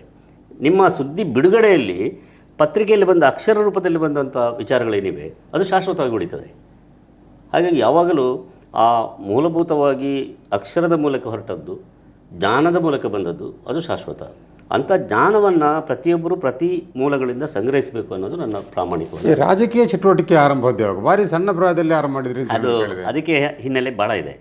ಒಂದು, ನನ್ನ ತಂದೆಯವರು ಸ್ವತಂತ್ರ ಪಾರ್ಟಿಯಲ್ಲಿ ಸಕ್ರಿಯರಾಗಿದ್ದರು. ಆ ಸ್ವತಂತ್ರ ಪಾರ್ಟಿ ಈ ಕ್ಷೇತ್ರದಲ್ಲಿ ಪ್ರಥಮ ಬಾರಿಗೆ ಅದು ಶಾಸಕನನ್ನು ಆರಿಸಿ ಕಳಿಸ್ತು. ಅದು ಎಷ್ಟು ಇಸ್ವಿಯಲ್ಲಿ? ಅದು 1962ರಲ್ಲಿ. ಭಾಳ 62 ಇಸ್ವಿಯಲ್ಲಿ ಆಗ ಸುಬ್ಬಯ್ಯನಕರು ಎಮ್.ಎಲ್.ಎ ಆದರು. 62ರಿಂದ 67 ಪ್ರಥಮವಾಗಿ ಇಲ್ಲಿ 67ಕ್ಕೆ ಇಲ್ಲಿ ಅಲ್ಲ, ಆಗ 62ರಿಂದ ಅದು ಸ್ವತಂತ್ರ ಪಾರ್ಟಿ ಬಂತು. 67 ಹಾರ್ಲೆ ಗಣಪಯ್ಯನವರು ಸಕಲೇಶ್ಪುರ ಅವರು ಮತ್ತು ಗುಂಡಿಕುಟ್ಟಿ ಮಂಜುನಾಥ್ ಸೋಮರ್ಪೇಟೆ ಇವರೆಲ್ಲ ಬರ್ತಿದ್ರು. ನನಗೆಲ್ಲ ಅಸ್ಪಷ್ಟವಾಗಿ ನೆನಪಿದೆ. ಪ್ರಚಾರಕ್ಕೆ ಬರ್ತಿದ್ರು. ಆ ಪಕ್ಷವನ್ನು ನೋಡಿ, ಕಾಂಗ್ರೆಸ್ ನಮಗೆ ಸ್ವಾತಂತ್ರ್ಯ ಕೊಟ್ಟಂಥ ಪಕ್ಷ ಅಂತ ನಾವು ಭಾವಿಸ್ತೇವೆ. ಆ ಪಕ್ಷದ ವಿರುದ್ಧ ಆ ಕಾಲದಲ್ಲಿ ವಿರುದ್ಧ ಇತ್ತು. ಅದರಲ್ಲೂ ನಮ್ಮ ಸುಳ್ಯದ ಒಂದು ಮಣ್ಣಿನ ಒಂದು ವಿಶಿಷ್ಟತೆ ಏನು ಅಂತ ಹೇಳಿದರೆ, ಸುಳ್ಯದ ಜನತೆ ಯಾವತ್ತೂ ಕಾಂಗ್ರೆಸ್ಗೆ ವಿರೋಧವೇ. ಆಗ ಸ್ವತಂತ್ರ ಪಾರ್ಟಿಯನ್ನು ಗೆಲ್ಲಿಸಿದರು. ಆಮೇಲೆ ನಾವು ಜನತಾ ಪಕ್ಷ ಮತ್ತು BJP ಆದ್ವಿ. ಆಗ ಕೂಡ ಜನತಾ ಪಕ್ಷದಿಂದ ರಾಮಚಂದ್ರ ಗೆದ್ದೋದ್ರು. ಆಮೇಲೆ ಪಕ್ಷಾಂತರ ಆದರೂ ಅದು ಬೇರೆ ವಿಚಾರ. ಅಲ್ಲಿಂದ ನಂತರ BJP ಯಾವಾಗ ಗೆಲ್ಲಲಿಕ್ಕೆ ಪ್ರಾರಂಭ ಆಯಿತು, ಇವತ್ತು ಶಾಶ್ವತವಾಗಿ ಕಾಂಗ್ರೆಸ್ ವಿರೋಧಿ ಸತ್ವ ಈ ಮಣ್ಣಿನಲ್ಲಿ. 52ನೇ ಇಸ್ವಿಯಿಂದ 62ನೇ ಇಸ್ವಿಯವರೆಗೆ ಕಾಂಗ್ರೆಸ್ ಗೆಲ್ತಾ ಇತ್ತು. ಅದು ಗೆಲ್ತಾ ಇದ್ದದಂದ್ರೆ ಪ್ರತಿಪಕ್ಷ ಇರಲಿಲ್ಲ, ಮೆಲ್ಲನೆ ಅಂಬೆಗಾಲಿಡ್ತಿತ್ತು. ಅದಕ್ಕೊಂದು ಪ್ರತಿಬಲವಾದ ಸಂಘಟನೆ ಅಂತ ಇರಲಿಲ್ಲ. ಇದು ಅಧಿಕಾರದ ಪಕ್ಷ ಆಗಿತ್ತು. ಮತ್ತು ಸುಬ್ಬಯ್ಯ ನಾಯಕರು ಸ್ಥಳೀಯರಾಗಿದ್ದರು. ಅದು ಡ್ಯುಯಲ್ ಕಾನ್ಸ್ಟಿಟ್ಯೂನ್ಸಿ ಆಗಿತ್ತು, ಎರಡು ದ್ವಿಸದಸ್ಯತ್ವ ಕ್ಷೇತ್ರ. ಅದು 57ನೇ ಇಸ್ವಿ, ಎರಡು ಸರ್ತಿ 62ಕ್ಕೆ ಸುಬ್ಬಯ್ಯ ನಾಯಕರು ಮತ್ತು ನಮ್ಮ ಕುಜುಗೋಡು ವೆಂಕಟರಮಣಗೌಡರು ಅವರು ನಮ್ಮವರು ಅನ್ನುವಂಥ ಭಾವನೆ ಇತ್ತು. ಬೇರೆ ಯಾರ ಪರಿಚಯ ಇಲ್ಲ. ಈ ರೀತಿಯ ಪ್ರಚಾರದ ದೊಡ್ಡ ಮಟ್ಟದ ಪ್ರಚಾರಗಳಿಲ್ಲ. 67ನೇ ಇಸ್ವಿಯಲ್ಲಿ ಸುಳ್ಯ ಮೀಸಲು ಕ್ಷೇತ್ರ ಆಯಿತು. ಆಗ ಪ್ರಥಮವಾಗಿ ಆಯ್ಕೆಯಾದವರು ರಾಮಚಂದ್ರ ಸ್ವತಂತ್ರ ಪಕ್ಷ. ಆಮೇಲೆ PD ಬಂಗೇರ ಬಂದರು ಮತ್ತು ಯಾರ್ಯಾರು. ಆಗ ನಾವು ಆಮದು ಮಾಡಬೇಕಾಗಿತ್ತು ಅಭ್ಯರ್ಥಿಯನ್ನು. ನಾನು ಯಾಕೆ ಈ ಮಾತನ್ನು ಹೇಳ್ತೇನೆ ಅಂದರೆ, ನಾನು ರಾಜಕೀಯಕ್ಕೆ ಯಾಕೆ ಬಂದೆ ಅಂತ ಪ್ರಶ್ನೆ ನಿಮ್ಮದು. ಹೇಗೆ ಬಂದ್ರಿ, ಆವಾಗ ಅಷ್ಟು ಸಣ್ಣದರಿಂದ ಯಾಕೆ ಆಯಿತು? ನಮಗೆ ಕುತೂಹಲ. ನಾವು ಗಾಂಧೀಜಿಯವರು ತ್ರಿವರ್ಣ ಧ್ವಜವನ್ನು ಹಿಡಿದು ಸ್ವಾತಂತ್ರ್ಯ ಹೋರಾಟ ಮಾಡಿದ್ದು ನೋಡಿದ್ದೇವೆ. ಅಂಥಲ್ಲಿ ಒಂದು ಬಣ್ಣವೇ ವಿಚಿತ್ರ, ನೀಲಿ ಬಣ್ಣ, ಅದರಲ್ಲೊಂದು ನಕ್ಷತ್ರ. ನೀಲಿ ಅಂದರೆ ಅದು ಆ ನೀಲಿ ಈ ಶಾಲೆಯ ಯೂನಿಫಾರ್ಮ್ ನೀಲಿ ಅಲ್ಲ, ಇನ್ನೂ ಕಡುವಾದ ನೀಲಿ. ಬಹುಶಃ ನಿಮ್ಮ ಪೆನ್ನಿನ ಇದರಲ್ಲಿರುವಂಥ ಅದಕ್ಕಿಂತಲೂ ಡಾರ್ಕ್ ಬ್ಲೂ, ಅದರಲ್ಲಿ ನಕ್ಷತ್ರ ಚಿಹ್ನೆ. ಅದೊಂದು ಕುತೂಹಲ ನನಗೆ. ಅದು ಯಾವ ಪಕ್ಷ? ಸ್ವತಂತ್ರ ಪಕ್ಷ ಚಿಹ್ನೆ ಬಾವುಟ. ಆಗ ಪುರುಷೋತ್ತಮ ಪ್ರಭುಗಳು ಅದಕ್ಕೆ ಕೆಲಸ ಮಾಡಿದ್ದಾರೆ, ವಿಲಿಯಂ ಲಸರಾದ್ ಅವರಿಗೆ ಕೆಲಸ ಮಾಡಿದ್ದಾರೆ. ಇವರು ಅಂತಲ್ಲ, ಯಾರೆಲ್ಲ ಕಾಂಗ್ರೆಸ್ ವಿರೋಧಿ ನೀತಿಯಲ್ಲಿ ನಾವು ಪುಚ್ಚಣ್ಣ ಅಂತ ಕರಿತೀವಿ. ಹೌದು, ಅದು ಗೆದ್ದ ದಿನ ಅವಲಕ್ಕಿ ಮಾಡಿದ್ದು ನನಗೆ ಈಗಲೂ ನಾನು ಸಣ್ಣ ಹುಡುಗಾಗ ಅದೆಲ್ಲ ನನಗೆ ಭಾಳ ಒಂದು ಸ್ಪಿರಿಟ್ ಅದನ್ನು ನೋಡಿದ ನನ್ನ ಕಣ್ಣಲ್ಲಿ. ರಾಮಚಂದ್ರರವರು ಬಿಳಿ ಜುಬ್ಬ, ಬಿಳಿ ಪಂಚೆ, ಮುಂಡು, ವೇಷ್ಟಿ, ಅದು ಕಚ್ಚೆ ಏನಲ್ಲ ಉಟ್ಟು ನಮ್ಮ ಮನೆಗೆ ಬರ್ತಿದ್ರು. ಒಳಗೆ ಬರ್ತಿರ್ಲಿಲ್ಲ. ತಂದೆಯವರು ಎಷ್ಟು ಕೈಯಲ್ಲಿ ಹಿಡಿದು ಒತ್ತಾಯ ಮಾಡಿ ಒಳಗೆ ಕರೆದಿದ್ದು. ಆಮೇಲೆ ಬಂದು ಕೂತ್ಕೊಳ್ತಿದ್ರು, ಭಾರಿ ಸೌಜನ್ಯದ ನಡೀತಾ ಇದ್ರು. ತಂದೆಯವರಿಗೆ ಕಾಗದ ಬರೀತಿದ್ರು ವಿಧಾನಸಭೆ ಅಲ್ಲಿ ಶಾಸಕರ ಭವನದಿಂದ, ಇಲ್ಲಿ ಬಹಳ ಒಳ್ಳೆಯ ಅನುಕೂಲ ಇದೆ, ಇಲ್ಲಿ ನಮಗೆ ಬಿಸಿನೀರು ಸ್ನಾನಕ್ಕಿದೆ. ಆಗ ಬಿಸಿನೀರು ಸ್ನಾನ ಒಬ್ಬ ದಲಿತ ಮುಖಂಡನಿಗೆ ಸಿಗೋದಾದರೆ ಅದೇ ಒಂದು ದೊಡ್ಡ ಇದು, ಎಣ್ಣೆ ಹಾಕಿ ಸ್ನಾನ ಮಾಡ್ಬೋದು, ಈ ರೀತಿ ಪತ್ರಗಳು ಅದನ್ನೆಲ್ಲ ತಂದೆಯವರು ಸಂಗ್ರಹ ಮಾಡಿಟ್ಟಿದ್ದಾರೆ. ಅದನ್ನೆಲ್ಲ ನೋಡಿ ಬೆಳೆದವನು. ಮತ್ತು ಬಹಳ ಒಂದು ಇಡೀ ಸುಳ್ಯ ಕ್ಷೇತ್ರ ಇವತ್ತು ಈ ರೀತಿಯ ರಾಜಕೀಯದಲ್ಲಿ ಬಹುಶಃ ಸುಳ್ಯ ವೆರಿ ವೈಬ್ರೆಂಟ್. ಅಂದರೆ ಒಂದು ಬೇರೆ ಕ್ಷೇತ್ರ ಕಂಪೇರ್ ಮಾಡಿದರೆ ಸುಳ್ಯದೊಂದು ರಾಜಕೀಯ ವಿಚಿತ್ರ ಜಾಗೃತ ಮತದಾರರೆಲ್ಲ ಇದ್ದಾರೆ, ರಾಜಕಾರಣಿಗಳಿದ್ದಾರೆ. ಅದಕ್ಕೆ ಕಾರಣ ಕುರುಂಜಿ ವೆಂಕಟರಮಣಗೌಡರು, ಅವರ ಪತ್ನಿ ಜಾನಕಿ ಆಂಟಿ ಮತ್ತು ಬಾಬು ನಾಯ್ಕ, 3 ಜನ ತಾಲೂಕ್ ಬೋರ್ಡ್ ಎಲೆಕ್ಷನ್ನಿಗೆ ನಿಂತರು. ಆ ಕಡೆಯಿಂದ ಚಿನ್ನಪ್ಪಗೌಡರು ನಿಂತರು, ಮುಂಡೋಡಿ ಬೆಳ್ಳೆಪ್ಪಗೌಡರು ನಿಂತರು, ಕಿಟ್ಟಂಡ್ರಿಗಳು ನಿಂತರು, ಎಲ್ಲ ಕಡೆ ನಿಂತರು. ಅದು ಯಾರಿಗೂ ನೆನಪಿಲ್ಲ ಯಾರು ನಿಂತರು ಅಂತ. ಈ 3 ಜನರು ಸುಳ್ಯ ಕ್ಷೇತ್ರಕ್ಕೆ ಸ್ಪರ್ಧೆ ಮಾಡಿದರು. ಸುಳ್ಯ ಅಂದರೆ ಆಗ ಸಂಪಾಜನದಲ್ಲಿ ಅಲ್ಲ, ಸುಳ್ಯ, ಆಲಟ್ಟಿ, ಜಾಲ್ಸೂರು ಈ ಕ್ಷೇತ್ರ ಇತ್ತು. ಆಗ ಅವರೇ ದುಡ್ಡಿತ್ತವರು ನನ್ನ ರಾಜಕೀಯ ಗುರುಗಳು ಎನ್ ಎಂ ಬಾಲಕೃಷ್ಣಗೌಡರು. ಎನ್ ಎಂ ಬಾಲಕೃಷ್ಣಗೌಡರೊಟ್ಟಿಗೆ ಎಂ ಜಿ ಕಾವೇರಮ್ಮ, ಮತ್ತು ಇನ್ನೊಬ್ಬರು ಬಾಬು ಅಂತ ಇನ್ನೊಬ್ಬ ಅಭ್ಯರ್ಥಿದ್ರು, ಅದು ಮೀಸಲು ಕ್ಷೇತ್ರ. ಆಗ ಕೆಲಸ ಮಾಡಲಿಕ್ಕೆ ಬಂದದ್ದು ಚರ್ಕಳ ಅಬ್ದುಲ್ಲಾ. ವಿಶೇಷ ನೋಡಿ, ಚರ್ಕಳ ಅಬ್ದುಲ್ಲಾ ಸುಳ್ಳ್ಯದಲ್ಲಿ ಟಿಂಬರ್ ವ್ಯಾಪಾರ ಮಾಡ್ತಿದ್ರು. ನಮ್ಮ ಅಂಗಡಿ ಎದುರುಗಡೆ ಒಂದು ರೂಮ್ ಇತ್ತು ಅವ್ರದ್ದು, ಅಲ್ಲಿ ಅವರು ಉಳಿತಿದ್ರು. ಅವರೊಟ್ಟಿಗೆ ಇನ್ನೊಬ್ಬರು ಇದ್ದರು, ಅವರು ಯಂಗ್ಸ್ಟರ್ಸ್. ಆಗ ಸುಮಾರು 25, ಅವ್ರು ಕೇರಳದ ಹಿನ್ನೆಲೆಯಿಂದ ಬಂದದ್ರಿಂದಾಗಿ ಈ ಇಲೆಕ್ಷನ್ ಉಂಟಲ್ಲ, ಅದೊಂದು ಭಾರಿ ರೋಚಕವಾದಂಥ ಚುನಾವಣೆ ಆಯಿತು. ನಾನು ಹೈಸ್ಕೂಲ್ ವಿದ್ಯಾರ್ಥಿ, ಚಿದಾನಂದ ಡಾಕ್ಟರ್ ನಾನು ಕ್ಲಾಸ್ಮೇಟ್ಸ್, ನಾವು ಭಾಳ ಆತ್ಮೀಯರು ಅವತ್ತು ಇವತ್ತು ಕೂಡ. ಡಾಕ್ಟರ್ ಕೆ ವಿ ಚಿದಾನಂದ್ ಅವರಿಗೆ ಅನಿವಾರ್ಯವಾಗಿ ತಂದೆಯವ್ರ ಜೊತೆ ಮೈಕ್ ಹಿಡ್ಕೊಂಡು ಅನೌನ್ಸ್ ಮಾಡಲಿಕ್ಕೆ ಹೋಗಬೇಕಾಯ್ತು. ಎನ್ ಎಂ ಬಾಲಕೃಷ್ಣಗೌಡರು ನನ್ನನ್ನು ಅಂಗಡಿಗೆ ಬಂದು ಅಪ್ಪನ ಹತ್ರ ಹೇಳಿ ನನ್ನನ್ನು ಕರ್ಕೊಂಡು ಹೋದರು, ಮೈಕ್ ಕೊಟ್ಟರು. ಹಲೋ ಅಂತ ಹೇಳು, ನನ್ನ ಗುರುಗಳು ಅಂತ ಅದೇ ಕಾರಣ ಕೇಳಿ. ಹಾಗೆ ಹೈಸ್ಕೂಲ್ ಅಂದರೆ ಎಷ್ಟು ಕ್ಲಾಸ್? ನಾನು ಬಹುಶಃ 9th or 10th, ನನಗೆ ಅದು ಸ್ಪಷ್ಟತೆ ಇಲ್ಲ ಈಗ. ಒಂದು 15 ವರ್ಷ ಬಾಲ. ಅದೇ ಮೈಕ್ ಕೊಟ್ಟು, ಫಸ್ಟ್ ಮೈಕ್ ಕೊಟ್ಟು ಹಲೋ ಅಂತ ಹೇಳಿಸಿದ್ದು ಎನ್ ಎಂ ಬಾಲಕೃಷ್ಣಗೌಡರು. ಹೀಗೆ ಹಿಡಿಯೋಕು ಇಷ್ಟು ಅದು ಭಾಳ ಸ್ಪಷ್ಟವಾಗಿರೋದು ಹೇಳಿದ್ರು. ಅವರದೊಂದು ಆ ವ್ಯಕ್ತಿತ್ವ ನಮ್ಮ ಮೇಲೆ ಅಷ್ಟು ಪ್ರಭಾವ ಬೀರಿದೆ. ನನ್ನನ್ನು ಕರ್ಕೊಂಡು ಹೋದರು, ಎಲ್ಲ ಕಡೆ ಅನೌನ್ಸ್ ಮಾಡೋದು, ಎಲ್ಲ ಕಡೆ. ಅದರ ಮಧ್ಯೆ ಮೈತ್ರಿಕೂಟದ ಚುನಾವಣೆ ಒಂದಾಗಿತ್ತು. ಇದು ಭಾಳ ಜನಕ್ಕೆ ನೆನಪಿರಲಿಕ್ಕಿಲ್ಲ. ಬಾಳೆಬಕ್ಕಿ, ಇದೇ ನಿಮ್ಮ ಏನು ಕ್ಷೇತ್ರ ಇದೆ, ಇಲ್ಲಿ ಒಂದು ದೊಡ್ಡ ಮೈದಾನ, ಆ ಮೈದಾನದಲ್ಲಿ ಸಭೆಗಳು ನಡೆಯುವುದು. ಇಲ್ಲಿ ಗದ್ದೆ ಇತ್ತು, ಗದ್ದೆ. ಅದೇ ಬಾಳೆಬಕ್ಕಿ ಯಕ್ಷಗಾನ ಆಗೋದ್ರಲ್ಲಿ, ಸಭೆಗಳಾಗೋದ್ರಲ್ಲಿ ಎಲ್ಲ ಇದೊಂದು ಕಮ್ಯುನಿಸ್ಟ್ನವರ ಅತಿ ದೊಡ್ಡ ರ್ಯಾಲಿಗಳಾಗ್ತಿತ್ತು. ಇವತ್ತು ಭಾರತೀಯ ಜನತಾ ಪಕ್ಷದವರು ಜನ ಸೇರಿಸಿ ಎಷ್ಟು ಸಭೆಯನ್ನು ಮಾಡ್ತಾರೆ, ಅಷ್ಟೇ ಸಂಖ್ಯೆಯಲ್ಲಿ ಆ ಕಾಲದಲ್ಲಿ ಕಮ್ಯುನಿಸ್ಟ್ರು ಮಾಡ್ತಾಯಿದ್ರು. ಎಂ ಕೆ ಭಟ್ರು ಅವರು ನನ್ನ ರಾಜಕೀಯ ಇನ್ನೊಂದು ಗುರು, ಸುವರ್ಣ ಭಟ್ರು, ಎಂ ಕೆ ಭಟ್ರೆಲ್ಲ. ನಾವೆಲ್ಲ ಮೈತ್ರಿ ಪಕ್ಷ. ಆಗೇನಾಯಿತು, ಗುಜರಾತ್ನಲ್ಲಿ ಒಂದು ಆಂದೋಲನ ಪ್ರಾರಂಭ ಆಯಿತು, ಅದು ಕಾಂಗ್ರೆಸ್ ವಿರುದ್ಧ. ಆಗ ಅಲ್ಲಿ ಒಂದು ಅನಧಿಕೃತವಾಗಿ ರಾಜಕೀಯ ಪಕ್ಷಗಳು ಒಂದಾದವು. SSP, PSP ಅಂದರೆ ಸಮಾಜವಾದಿ ಪಕ್ಷ, ಪ್ರಜಾ ಸೋಷಲಿಸ್ಟ್ ಪಾರ್ಟಿ, ಇಂಥ ಪಾರ್ಟಿಗಳು ಒಟ್ಟಿಗೆ ಜನಸಂಘ ಮತ್ತು ಕಾಂಗ್ರೆಸ್ಸಿನ ಒಂದು ಗುಂಪು, ಇವೆಲ್ಲ ಒಟ್ಟಾದವು. ಆ ಒಂದು ಗುಂಪಿನ ಚುನಾವಣೆ ಜೊತೆಗೆ ಕರ್ನಾಟಕದಲ್ಲಿ ಅದರ ಪ್ರಯೋಗ ಆಯಿತು. ಇಲ್ಲಿಗೆ KK ಶೆಟ್ಟರು ಅಭ್ಯರ್ಥಿಯಾದರು ಕಾಂಗ್ರೆಸ್ನಿಂದ. 71. ಅದರ ವಿರುದ್ಧ ಮಹಾಮೈತ್ರಿಕೂಟ, ಅದರಲ್ಲಿ ಸ್ವತಂತ್ರ ಪಾರ್ಟಿ, SSP, PS, ಯಾರು ಪಾರ್ಪಗಜ ಈಶ್ವರ ಭಟ್ರು, KR ಕಾರಂತರು, ಶಿವರಾಮ್ ಕಾರಂತರು ಮದ್ರು, ಇವರೆಲ್ಲ ಬಂದು ಇಲ್ಲಿ ಸಭೆ ಆಯಿತು. ಆಗ ನಾನು ಭಾಳ ಸಕ್ರಿಯನಾಗಬೇಕಾಯ್ತು. ಯಾಕಂದರೆ ಎನ್ ಎಂ ಬಾಲಕೃಷ್ಣ ಭಯ ಅಂತ ಹೇಳೋದು, ನಾನು ಕರ್ಕೊಂಡು ಹೋಗೋದು. ನನಗೇನು ಅರ್ಥ ಆಗ್ತಿಲ್ಲ ರಾಜಕೀಯ, ಬಟ್ ಎಲ್ಲ ಹೆಸರು ಅದೆಲ್ಲ ನೋಡಿದ್ದೆ, ನೆನಪಿದೆ. ಭಾಷಣ ಒಂದು ಉದಾಹರಣೆ ಹೇಳ್ತೇನೆ. MR ಜನಾರ್ದನ ಗೌಡರಲ್ಲಿ ಭಾಷಣ ಮಾಡಿದರು. ಅದು ನಾನು ಹೇಳಿದರೆ ನೀವು ಅದನ್ನು ಎಡಿಟ್ ಮಾಡಬೇಕಾಗ್ಬೋದು, ಯಾಕಂದರೆ ಅದು ಚುನಾವಣಾ ಭಾಷಣ ಅದು ಇದಕ್ಕೆ ಮಾತ್ರ ಹೇಳ್ತಿದ್ದೇನೆ ಉದಾಹರಣೆಗಾಗಿ. ನಾನು ಹೇಗೆ ಭಾಷಣಕ್ಕೆ ಸ್ಫೂರ್ತಿ ಪಡೆದಿದ್ದೆ ಅದಕ್ಕೆ ಹಿನ್ನೆಲೆ ಅದು. ಒಂದು ದಿನ ಬಂದು ಇಲ್ಲಿಯ ಒಬ್ಬರು ವಿದ್ವಾನ್ ಶಿವರಾಮ್ ಕಾರಂತರ ಬಗ್ಗೆ ಮಾತಾಡಿದರು. ಯಾಕಂದರೆ KR ಕಾರಂತರು ಅಭ್ಯರ್ಥಿಯಾಗಿದ್ದರು. ಆಗ ಇವರು ಮಾತಾಡುವಾಗ ಹೇಳಿದರು, ಅವ್ರ ಬಗ್ಗೆ ಚಿಕ್ಕದಾಗಿ ಮಾತಾಡಿದ್ರು, ಕೇವಲವಾಗಿ ಮಾತಾಡಿದರು. ಇಲ್ಲಿಯ ಶಿವರಾಮ್ ಕಾರಂತರ ಬಗ್ಗೆ. ನೆಕ್ಸ್ಟ್ ಡೇ ಸಭೆ ನಡೀತು. ಇವರು ಕಾಂಗ್ರೆಸ್ ಪಕ್ಷದ ಪರವಾದ ಚುನಾವಣಾ ಪ್ರಚಾರದಲ್ಲಿ ಒಬ್ಬರು ವಿದ್ವಾನ್ ಮಾತಾಡಿದರು.